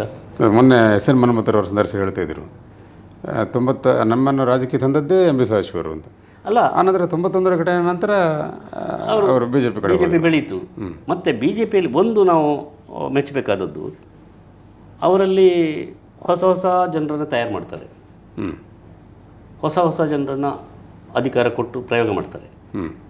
ಅದು ಒಂದು ಹಂತದಲ್ಲಿ ರಾಜಕೀಯವಾಗಿ ಬೆಳೆಸುವಂಥದ್ದು. ಆದರೆ ಇನ್ನೊಂದು ದೃಷ್ಟಿಯಿಂದ ನೋಡೋದಾದರೆ ಸಮಾಜವನ್ನು ಹೊಡಿತಾ ಇದೆ. ನಾನೀಗ ಅವರ ಮೈತ್ರಿ ಪಕ್ಷದಲ್ಲಿದ್ದೇನೆ, ಆದರೆ ಇದಕ್ಕೂ ಸಂಬಂಧ ಇಲ್ಲ. ನಾನು ಯಾಕೆ ಹೇಳ್ತೇನೆ, ವಸಂತ ಬಂಗೇರು ನಿಂತಾಗ ಅವ್ರ ತಮ್ಮ ನಿಲ್ತಾರೆ, ಸಮಾಜ ಹೊಡಿತು. ರುಕ್ಮೆ ಬಜಾರ್ ನಿಂತಾಗ ಒಂದು ಸಣ್ಣ ವರ್ಗದವರು ಅಂತ ಅದು ನಿಲ್ಲಿಸ್ತಾರೆ, ಅಲ್ಲಿ ಹೊಡಿತು. ಉಳ್ಳಾಲದಲ್ಲಿ ಎಂಥ ಶೆಟ್ಟರವರು, ಜಯರಾಮ್ ಶೆಟ್ಟರು ನಿಲ್ತಾರೆ, ಗೆಲ್ತಾರೆ. ಅವರನ್ನು ಬಿಟ್ಟರು. ಶಕುಂತಲಾ ಶೆಟ್ಟರು ಮತ್ತೆ ಸೋತರು, ಅದರಿಂದ ಅವರನ್ನು ಬಿಟ್ಟರು. ಅಲ್ಲ, ಸೋಲಿಕ್ಕೆ ಕಾರಣ ಏನು? ಗಟ್ಟಿಯವರನ್ನು ಅಂತಂದರು, ಅವರನ್ನು ಬಿಟ್ಟರು. ಆ ಸಮಾಜಗಳನ್ನು ತಗೊಳ್ತಾರೆ, ವ್ಯಕ್ತಿಗಳನ್ನು ಬಿಡ್ತಾರೆ. ಮಠದೂರವ್ರನ್ನ ತಂದರು, ಸೋತರು, ಬಿಟ್ಟದ್ದು. ಹಾಗೆ ಒಟ್ಟಿನಲ್ಲಿ ಒಂದೊಂದು ಸಮಾಜಕ್ಕೆ ಆಘಾತಗಳಾಗ್ತವೆ. ಅದು ಒಂದು ಸಮಸ್ಯೆ. ಅಲ್ಲ, ಅದು BJP ಅಲ್ಲಾಯಿತು. ನಾನು ಹೇಳಿದಾಗ ನೀವು ರಾಜ್ಯ ಮಟ್ಟದ ನಾಯಕರಾಗಿ ಜಿಲ್ಲೆಯಲ್ಲಿರುವವರು, ಈಗ ದಕ್ಷಿಣ ಕನ್ನಡ ಜಿಲ್ಲೆಯಲ್ಲಿ ಯಾವ ಸಂದರ್ಭ ಬಂದರೂ ಜನತಾ ದಳ ಜನತಾ ಪರಿವಾರ ಅಂತ ಹೇಳಿದ ಕೂಡಲೇ ಎಂ ಬಿ ಸದಾಶಿವರು ನಾಯಕರು ಅನ್ನುವಂಥ ಭಾವನೆ ಬರ್ತದೆ. ನೀವು ನಿಮ್ಮದೇ ಊರಲ್ಲಿ ಆಗಲಿ ನಿಮ್ಮ ಜಿಲ್ಲೆಯಲ್ಲಾಗಲಿ ಪಕ್ಷ ಸಂಘಟನೆಗೆ ಮಾಡಿದ ಪ್ರಯತ್ನಗಳು ಏನು ಅಂದರೆ ಕಾಣ್ತಾ ಇಲ್ಲ ಅಂತ. ಅಲ್ಲ, ಕಾಣಲಿಕ್ಕೆ ಕಾರಣ ಇಷ್ಟೇ, ಎರಡು ದೊಡ್ಡ ಪಕ್ಷಗಳು ಪ್ರಬಲವಾದ ಹೋರಾಟ ನಡೆಸುವಾಗ ಅಲ್ಲ ಹಾಗೆ ಬರೋದಿಲ್ಲ. ಯಾಕಂದರೆ ನೀವು ಮೂಡಬಿದ್ರೆಯಲ್ಲಿ ಅಮರನಾಥ್ ಶೆಟ್ಟರು ಇತ್ತೀಚೆಗಿನವರೆಗೆ ಕೂಡ ಅವರು ಸ್ವಲ್ಪ ಅಸೌಖ್ಯಕ್ಕೊಳಗಾಗುವ ಸಂದರ್ಭಕ್ಕಿಂತವರೆಗೆ ಅವರ ಪಕ್ಷ ಸ್ಟ್ರಾಂಗ್ ಆಗಿಯೇ ಇತ್ತು. ಗೆಲ್ತಾ ಇದ್ರು ಮಾತ್ರ ಸ್ಟ್ರಾಂಗ್ ಆಗಿತ್ತು. ಕೊನೆಯ ನಂತರ ಅವರು ಸಾಧ್ಯ ಆಗಿದ್ದಾಗ ಮತ್ತು ಅವರೊಟ್ಟಿಗಿದ್ದವರು ಕೂಡ ಬೇರೆ ಪಕ್ಷವನ್ನು ಅಲ್ಲ, ಕೊನೆಯದಾಗಿ ಅವರಿಗೆ ಎಷ್ಟು ಓಟ್ ಬಿದ್ದದ್ದು ಗೊತ್ತಲ್ಲ. ಅವರು ಇದ್ದು ಅವರು ಚುನಾವಣೆ ನೇತೃತ್ವ ವಹಿಸಿ ಜೀವನ್ದಾಸ್ ಶೆಟ್ಟಿ ಅಂತ ನಿಲ್ಲಿಸಿ ಅವರಿಗೆ ಮತ ಬಿದ್ದದ್ದು ಸುಳ್ಳ್ಯದಕ್ಕಿಂತ ಕಡಿಮೆ. ಈಗ ಇವತ್ತಿಗೂ ಕೂಡ ನಾನು ಭಾಳ ಹೆಮ್ಮೆ ಮತ್ತು ಸಂತೋಷದಿಂದ ಹೇಳ್ತೇನೆ, ನಮ್ಮಲ್ಲಿ ನಮ್ಮ ವಿಟ್ಲ ಎಚ್ ರಾಮನಾಯಕರು ಅವರ ಸ್ವಂತ ನೆಲೆ, ನಿಮ್ಮ ಪಕ್ಷದ ಬೇರೆ ಲೀಡರ್ಗಳನ್ನು ನಂಬಿ ಮಾಡಿದ್ದೇ ಅಲ್ಲ, ಅವರ ಸ್ವಂತ ನೆಲೆಯಲ್ಲಿ ರಾಜಕೀಯ ಮಾಡಿದ್ದವರು. ಅದಕ್ಕೆ ಎರಡು ಕಾರಣ. ಅವ್ರಿಗೆ ಗೆಲ್ಲಿಕ್ಕಾಗದಿದ್ರು ಕೂಡ ಜನರ ಮನಸ್ಸನ್ನು ಗೆದ್ದಿದ್ರು, ಅಷ್ಟು ಓಟು ಬರ್ತಿತ್ತು ಅವರಿಗೆ. ಅಲ್ಲಿ ಎರಡು ಕಾರಣಗಳೇನೆ. ಒಂದು, ರಾಮನಾಯಕರಿಗೆ ಮೀಸಲು ಕ್ಷೇತ್ರ ಅಲ್ಲ, ಅವರು ಪರ್ಯಾಯ MLA ಆಗಿ ಕೆಲಸ ಮಾಡಲಿಕ್ಕಾಗ್ತಿತ್ತು. ನಮಗೆ ಆ ರೀತಿಯ ಪ್ರಭಾವ ಇಲ್ಲಿ ಮಾಡಲಿಕ್ಕಾಗೋದು ಒಂದು. ಎರಡನೇದು, ನಮ್ಮ ಪಕ್ಷದಲ್ಲಿ ನಮ್ಮಲ್ಲಿ ಎಲ್ಲ ನಿಷ್ಠಾವಂತ ಕಾರ್ಯಕರ್ತರು, ₹1 ಅಪೇಕ್ಷೆ ಮಾಡದೆ ಕೆಲಸ ಮಾಡೋರು 40 ವರ್ಷಗಳು ಈಗಲೂ ಇದ್ದಾರೆ. ಇವತ್ತು ನನ್ನಲ್ಲಿ ಸಂಪರ್ಕ ಇರೋರು ಹೇಳ್ತಾರೆ, ನಾವು ಪಕ್ಷ ಮುಟ್ಟತ್ಲ ಅಣ್ಣ, ಆದರೆ ಗೆಲ್ಲುವುದಿಲ್ಲ, ಅದಕ್ಕೆ ನಾವು ಊಟ ಹಾಕೋದು. ಇವತ್ತು ನಮ್ಮ ಪಕ್ಷ ಗಟ್ಟಿ ಆಯಿತು ಅಂತಂದರೆ ಅವ್ರು ನಮ್ಮೊಟ್ಟಿಗೆ ಬರ್ತಾರೆ. ಅವ್ರಿಗೆ ಆ ಭಾವನೆ ಇದೆ. ಯಾಕಂದರೆ ಒಂದು ಒಳ್ಳೆಯ ಪಕ್ಷ, ಒಳ್ಳೆಯ ಸರ್ಕಾರ, ಯಾವಾಗ ನಾವು ಅಧಿಕಾರಕ್ಕೆ ಬಂದೇವೆ ಆಗೆಲ್ಲ ಕಾರ್ಮಿಕರ ಹಿತರಕ್ಷಣೆ ಮಾಡಿದ್ದೇವೆ, ರೈತರ ಹಿತರಕ್ಷಣೆ ಮಾಡಿದ್ದೇವೆ, ಎಲ್ಲವನ್ನೂ ಮಾಡಿದ್ದೇವೆ. ಆದರೆ ನಮ್ಮ ಪಕ್ಷ ಒಳ್ಳೆಯದು ಅಂತ ಎಲ್ರಿಗೂ ಭಾವನೆ ಇದೆ. ಆದರೆ ಗೆಲ್ಲುವುದಿಲ್ಲ ಅನ್ನುವಂಥ ಒಂದು ಭಾವನೆ ಬಂದಿದೆ ಅಲ್ಲ, ಅದರಿಂದಾಗಿ ಸಮಸ್ಯೆ. ಇವತ್ತು ನಾವು ಮೈತ್ರಿಯನ್ನು ಯಾಕೆ ಸಮರ್ಥನೆ ಮಾಡ್ತೇವೆ ಅನ್ನೋದಕ್ಕೆ ಅದೇ ಉತ್ತರ. ಸರಿ, ನನಗೆ ಒಂದು, ಈಗ ನೀವು ಜಾತ್ಯತೀತ ಮೌಲ್ಯಗಳ ಬಗ್ಗೆ ಇಡೀ ಜಿಲ್ಲೆಯಲ್ಲಿ ನೀವು ಪ್ರಚಾರ ಮಾಡ್ತಿರುವಂಥವ್ರು, ಅದರೊಟ್ಟಿಗೆ ಸಾಮಾಜಿಕ ಜಾಲತಾಣಗಳಲ್ಲಿ ಕೂಡ ಬಹಳ ಆ್ಯಕ್ಟಿವ್ ಆಗಿ ಅದರ ಬಗ್ಗೆ ಪ್ರತಿಪಾದನೆ ಮಾಡುವಂಥವ್ರು. ಇಲ್ಲಿ ಸುಳ್ಯದಲ್ಲಿ ಕೂಡ ಈಗ ಸಮಾನ ಮನಸ್ಕರ ಸಭೆಗಳು ಆದಾಗ 2-3 ಕಡೆಗಳಲ್ಲಿ ನೀವು ಭಾಗವಹಿಸಿ ನೀವು ಯಾವ ರೀತಿ ಕಾರ್ಯತಂತ್ರ ಬೇಕು ಅಂತ ಹೇಳಿದವರು. ಸಡನ್ನೇ ನೀವು ಪುನಃ BJP ಒಟ್ಟಿಗೆ ಸೇರಿಕೊಳ್ಳೋದಕ್ಕೆ ಏನೂ ಹಿಂದೆ ಜರಿಯಿಲ್ಲ, ಮತ್ತು BJP ಅವರು ಎಷ್ಟು ಸಮರ್ಥಿಸಿ ಅದಕ್ಕಿಂತ ಹೆಚ್ಚಿನ ರೀತಿಯಲ್ಲಿ ನೀವು ಸಮರ್ಥಿಸಿದ್ರಿ. ಆ ಸಮರ್ಥನೆಯನ್ನು ನಾನು ಸಮರ್ಥನೆ ಮಾಡ್ತೇನೆ. ಯಾಕೆಂದರೆ ನೀವು ಕೇಳಿದ ಪ್ರಶ್ನೆಗೆ ಅದರಲ್ಲಿ ಉತ್ತರ ಅಡಗಿದೆ. ನೀವು ಕೇಳ್ತೀರಿ, ನೀವು ಯಾಕೆ ಪಕ್ಷವನ್ನು ಬೆಳೆಸಲಿಲ್ಲ ಅಂತ. ನಮ್ಮ ಪಕ್ಷವನ್ನು, ಯಾವುದೇ ಪ್ರಾದೇಶಿಕ ಪಕ್ಷವನ್ನು ಬೆಳೀಲಿಕ್ಕೆ ರಾಷ್ಟ್ರೀಯ ಪಕ್ಷಗಳು ಅದು ಇದು ಅಂತಲ್ಲ, ರಾಷ್ಟ್ರೀಯ ಪಕ್ಷಗಳು ಬಿಡುವುದಿಲ್ಲ, ಅದು ಸಹಿಸುವುದಿಲ್ಲ. ಯಾಕೆಂದರೆ ಎಲ್ಲಿವರೆಗೆ ಪ್ರಾದೇಶಿಕ ಪಕ್ಷ ಬೆಳೀತದೆ, ಈ ರಾಷ್ಟ್ರೀಯ ಪಕ್ಷಕ್ಕೆ ಭವಿಷ್ಯ ಕುಂಠಿತವಾಗ್ತದೆ. ಉದಾಹರಣೆಗೆ ನಮ್ಮ ತಮಿಳುನಾಡು, ಆಂಧ್ರ, ತೆಲಂಗಾಣ ಇಲ್ಲೆಲ್ಲ ನೋಡಿ, ಅಲ್ಲೆಲ್ಲ ಅವತ್ತು NT ರಾಮರಾವ್ ನೇತೃತ್ವ, ಚಂದ್ರಬಾಬು ನಾಯ್ಡು ನೇತೃತ್ವ, ಈಗ ರೇವಂತ್ ರೆಡ್ಡಿ ನೇತೃತ್ವದಲ್ಲೆಲ್ಲ ಪಕ್ಷ ಅಧಿಕಾರಕ್ಕೆ ಬಂದಾಗ ರಾಷ್ಟ್ರೀಯ ಪಕ್ಷಗಳಿಗೆ ಸಮಸ್ಯೆ ಆಗ್ತದೆ. ಈ ಎಲ್ಲ ಸಮಸ್ಯೆಗಳ ಹಿನ್ನೆಲೆಯಲ್ಲಿ ಅವರು ರಾಷ್ಟ್ರೀಯ ಪಕ್ಷಗಳು ಯಾವಾಗಲೂ ಸಣ್ಣ ಪಕ್ಷಗಳನ್ನು, ಸಾಮಾನ್ಯವಾಗಿ ದೊಡ್ಡ ಮೀನುಗಳು ಸಣ್ಣ ಮೀನು ನುಂಗಿದಾಗ ನುಂಗಲಿಕ್ಕೆ ಪ್ರಯತ್ನ ಮಾಡ್ತವೆ. ಮುಖ್ಯವಾಗಿ ಕರ್ನಾಟಕದಲ್ಲಿ ಕಳೆದ ಚುನಾವಣೆಯಲ್ಲಿ ನೀವು ಅಂಕಿ ಸಂಖ್ಯೆ ತಗೊಳ್ಳಿ, ನಾವು ಗೆದ್ದದ್ದು 19 MLAs, ಆದರೆ 39 ಕ್ಷೇತ್ರಗಳಲ್ಲಿ ನಾವು ದ್ವಿತೀಯ ಸ್ಥಾನ. ಹಾಗೆ ಎಷ್ಟಾಯಿತು? 48 ಆಯಿತು. ಮತ್ತು 18 ಕ್ಷೇತ್ರದಲ್ಲಿ ನಾವು ತೃತೀಯ ಸ್ಥಾನದಲ್ಲಿ, 2ನೇ ಸ್ಥಾನಕ್ಕೂ ನಮಗೆ ಸ್ವಲ್ಪನೇ ವ್ಯತ್ಯಾಸ, 200, 800, 1200 ಇಷ್ಟು ವ್ಯತ್ಯಾಸ. ಸೊ ಈ ಕರ್ನಾಟಕದಲ್ಲಿ ನಾವೊಂದು ಪ್ರಬಲ ಪಕ್ಷವಾಗಿದ್ವಿ.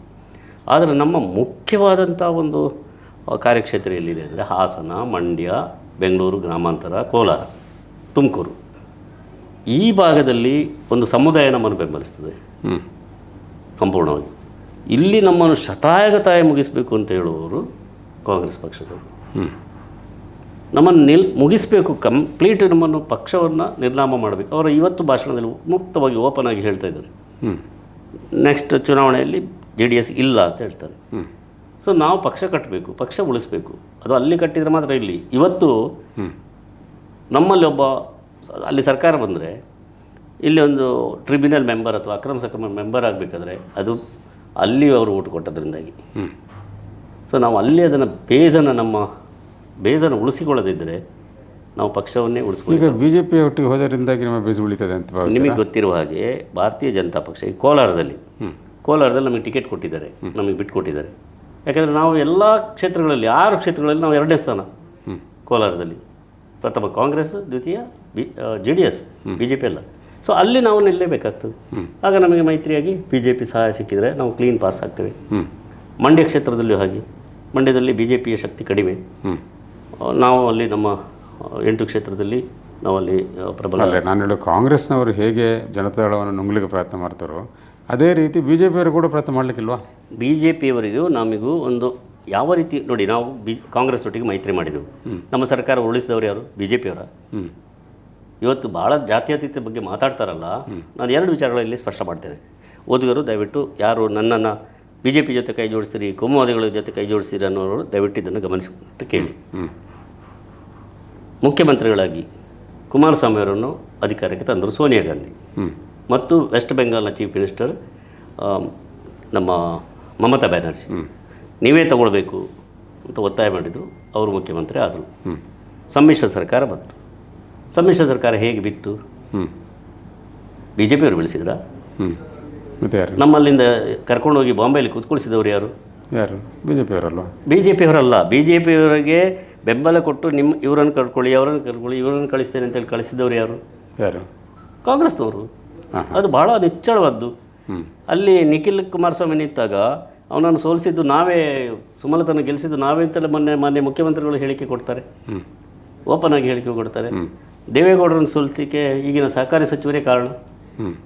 ತುಮಕೂರಲ್ಲಿ ಅವ್ರನ್ನ ಅಲ್ಲಿ ನಿಲ್ಲಿಸಿ ನಾವು ಗೆಲ್ಲಿಸ್ತೇವೆ ಅಂತ ಹೇಳಿದವರು ಮಿತ್ರದ್ರೋಹ ಮಾಡಿದ್ದಾರೆ, ಆತ್ಮವಿಶ್ವಾಸದ ಒಂದು ಇದನ್ನು ಹಾಳು ಮಾಡಿದ್ದಾರೆ, ಮೈತ್ರಿಗೆ ಯೋಗ್ಯರಲ್ಲ ಅನ್ನೋದನ್ನು ಪ್ರೂವ್ ಮಾಡಿದ್ದಾರೆ. ಅಲ್ಲ, ಆಗ ನೀವೆಲ್ಲ ಹೇಳ್ಕೊಂಡಿದ್ರಿ ಹೇಗೆಂದರೆ ಕಾಂಗ್ರೆಸ್ನೊಟ್ಟಿಗೆ ಸೇರಲಿಕ್ಕೆ ನಮಗೆ ಸಮಾನವಾದಂಥ ಸಿದ್ಧಾಂತ ಇತ್ತು, ಜಾತ್ಯತೀತವಾದ ಸಿದ್ಧಾಂತ ಇತ್ತು ಅಂತ ಹೇಳ್ತಿದ್ರಿ. ಅದರ ಬಗ್ಗೆ ಈಗ BJP ಒಟ್ಟಿಗೆ ಸೇರುವಾಗ ಯಾವ ರೀತಿ ಅದನ್ನು ನೀವು ಅದರ ಬಗ್ಗೆ ನನಗೆ ಸ್ಪಷ್ಟತೆ ಇದೆ.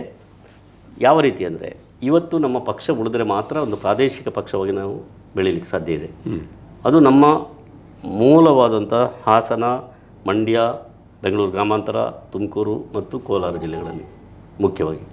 ಅಲ್ಲಿ ನಮಗೆ ಈಗ 3 ಅಂದರೆ 824 ಕ್ಷೇತ್ರ, ಮತ್ತು ಗ್ರಾಮಾಂತರದಲ್ಲಿ ನಮ್ಮವರೇ ಆದಂಥ ಡಾಕ್ಟರ್ ಮಂಜುನಾಥ್. ಆಗ 32 ಕ್ಷೇತ್ರದಾಗೆ ಆಯಿತು. ಅದು ಒಂದು ನಮ್ಮ ಪಕ್ಷ ಉಳಿತದೆ. ಅವರು ಗೆದ್ದಾಗ ನಾವು 8 ಕ್ಷೇತ್ರದಲ್ಲಿ ಪ್ರಬಲ ಆಗ್ತೇವೆ. ಭಾರತೀಯ ಜನತಾ ಪಕ್ಷದವರಿಗೆ ನಾವು ಗಿವ್ ಆ್ಯಂಡ್ ಟೇಕ್, ಕೊಡುಕೊಳ್ಳುವ ಒಂದು ಗೌರವ ರೀತಿಯಲ್ಲಿ ನಾವು ಮಾತಾಡ್ಕೊಂಡಿದ್ದೇವೆ. ಇನ್ನು ಸಿದ್ಧಾಂತ ವಿಷಯಕ್ಕೆ ಬಂದಾಗ, ನನಗೆ ಒಬ್ಬರು ಪತ್ರಕರ್ತರು ಒಂದು 2 ತಿಂಗಳ ಹಿಂದೆ ಪ್ರಶ್ನೆ ಕೇಳಿದರು. ರಮಾನಾಥ್ ರೈ ಇವರು ಎಲ್ಲ ಜಾತ್ಯತೀತ ಧುರೀಣರನ್ನು ನಾವು ಸ್ವಾಗತಿಸ್ತೇವೆ, ಅವರು ನಮ್ಮ ಪಕ್ಷ ಸೇರಬೇಕು ಅಂತೇಳಿ ಕರೆ ಕೊಟ್ಟಿದ್ದಾರೆ, ನೀವೇನು ಮಾಡ್ತೀರಿ ಅಂತ ಕೇಳಿದರು.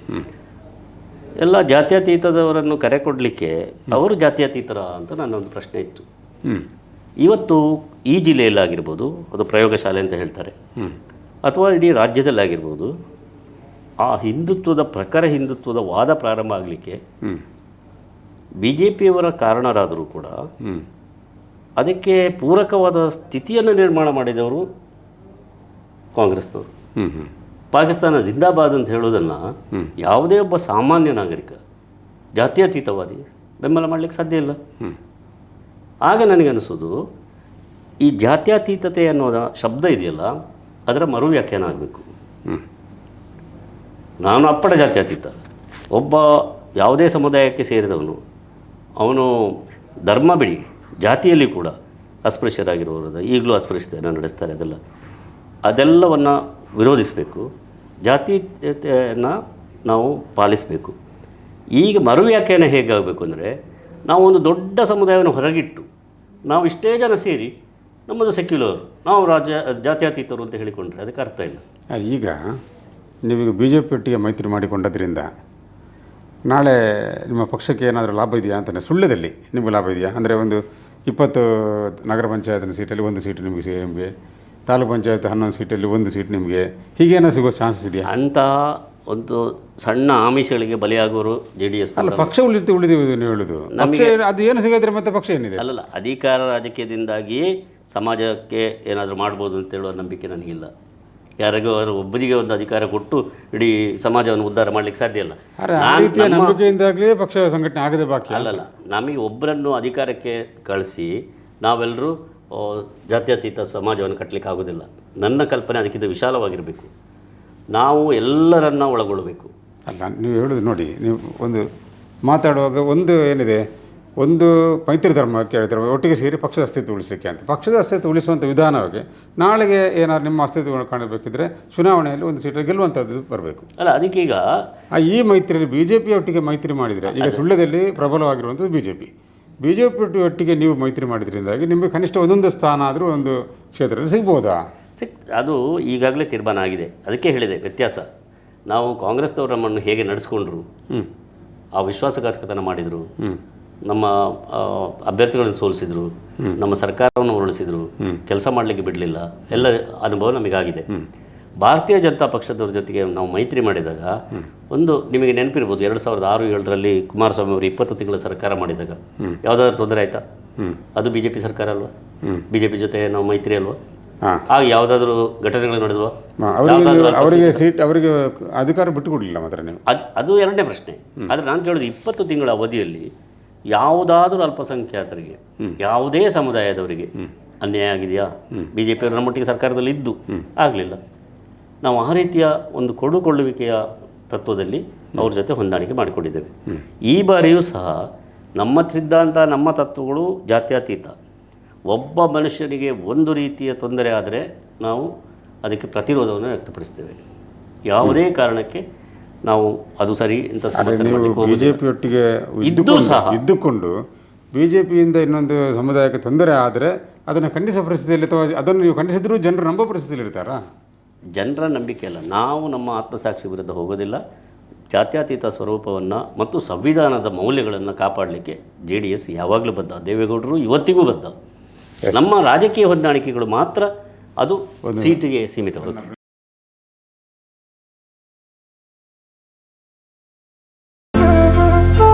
ಅತ್ತೆ, ಇದು ನನ್ನ ಬರ್ಡೇ ಗಿಫ್ಟ್. ಇದೆಲ್ಲ ಜೀವನದಲ್ಲಿ ನನಗೋಸ್ಕರ ತಗೊಂಡ್ಬಂದಿದ್ದಾರೆ. ನಿನ್ ಮೇಲೆ ತುಂಬಾ ಚೆನ್ನಾಗಿ ಕಾಣುತ್ತೆ. ಇದು ತುಂಬಾ ಚೆನ್ನಾಗಿದೆ ಅಲ್ವಾ?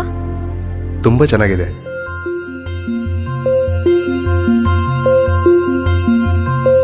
It will look really good on you. Amma?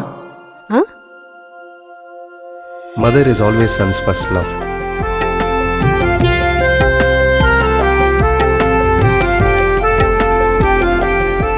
ಪ್ರತಿ ಪೀಳಿಗೆಯ ಪ್ರೀತಿಯ ಮಳಿಗೆ GL ಆಚಾರ್ಯ ಜುವೆಲ್ಲರ್ಸ್.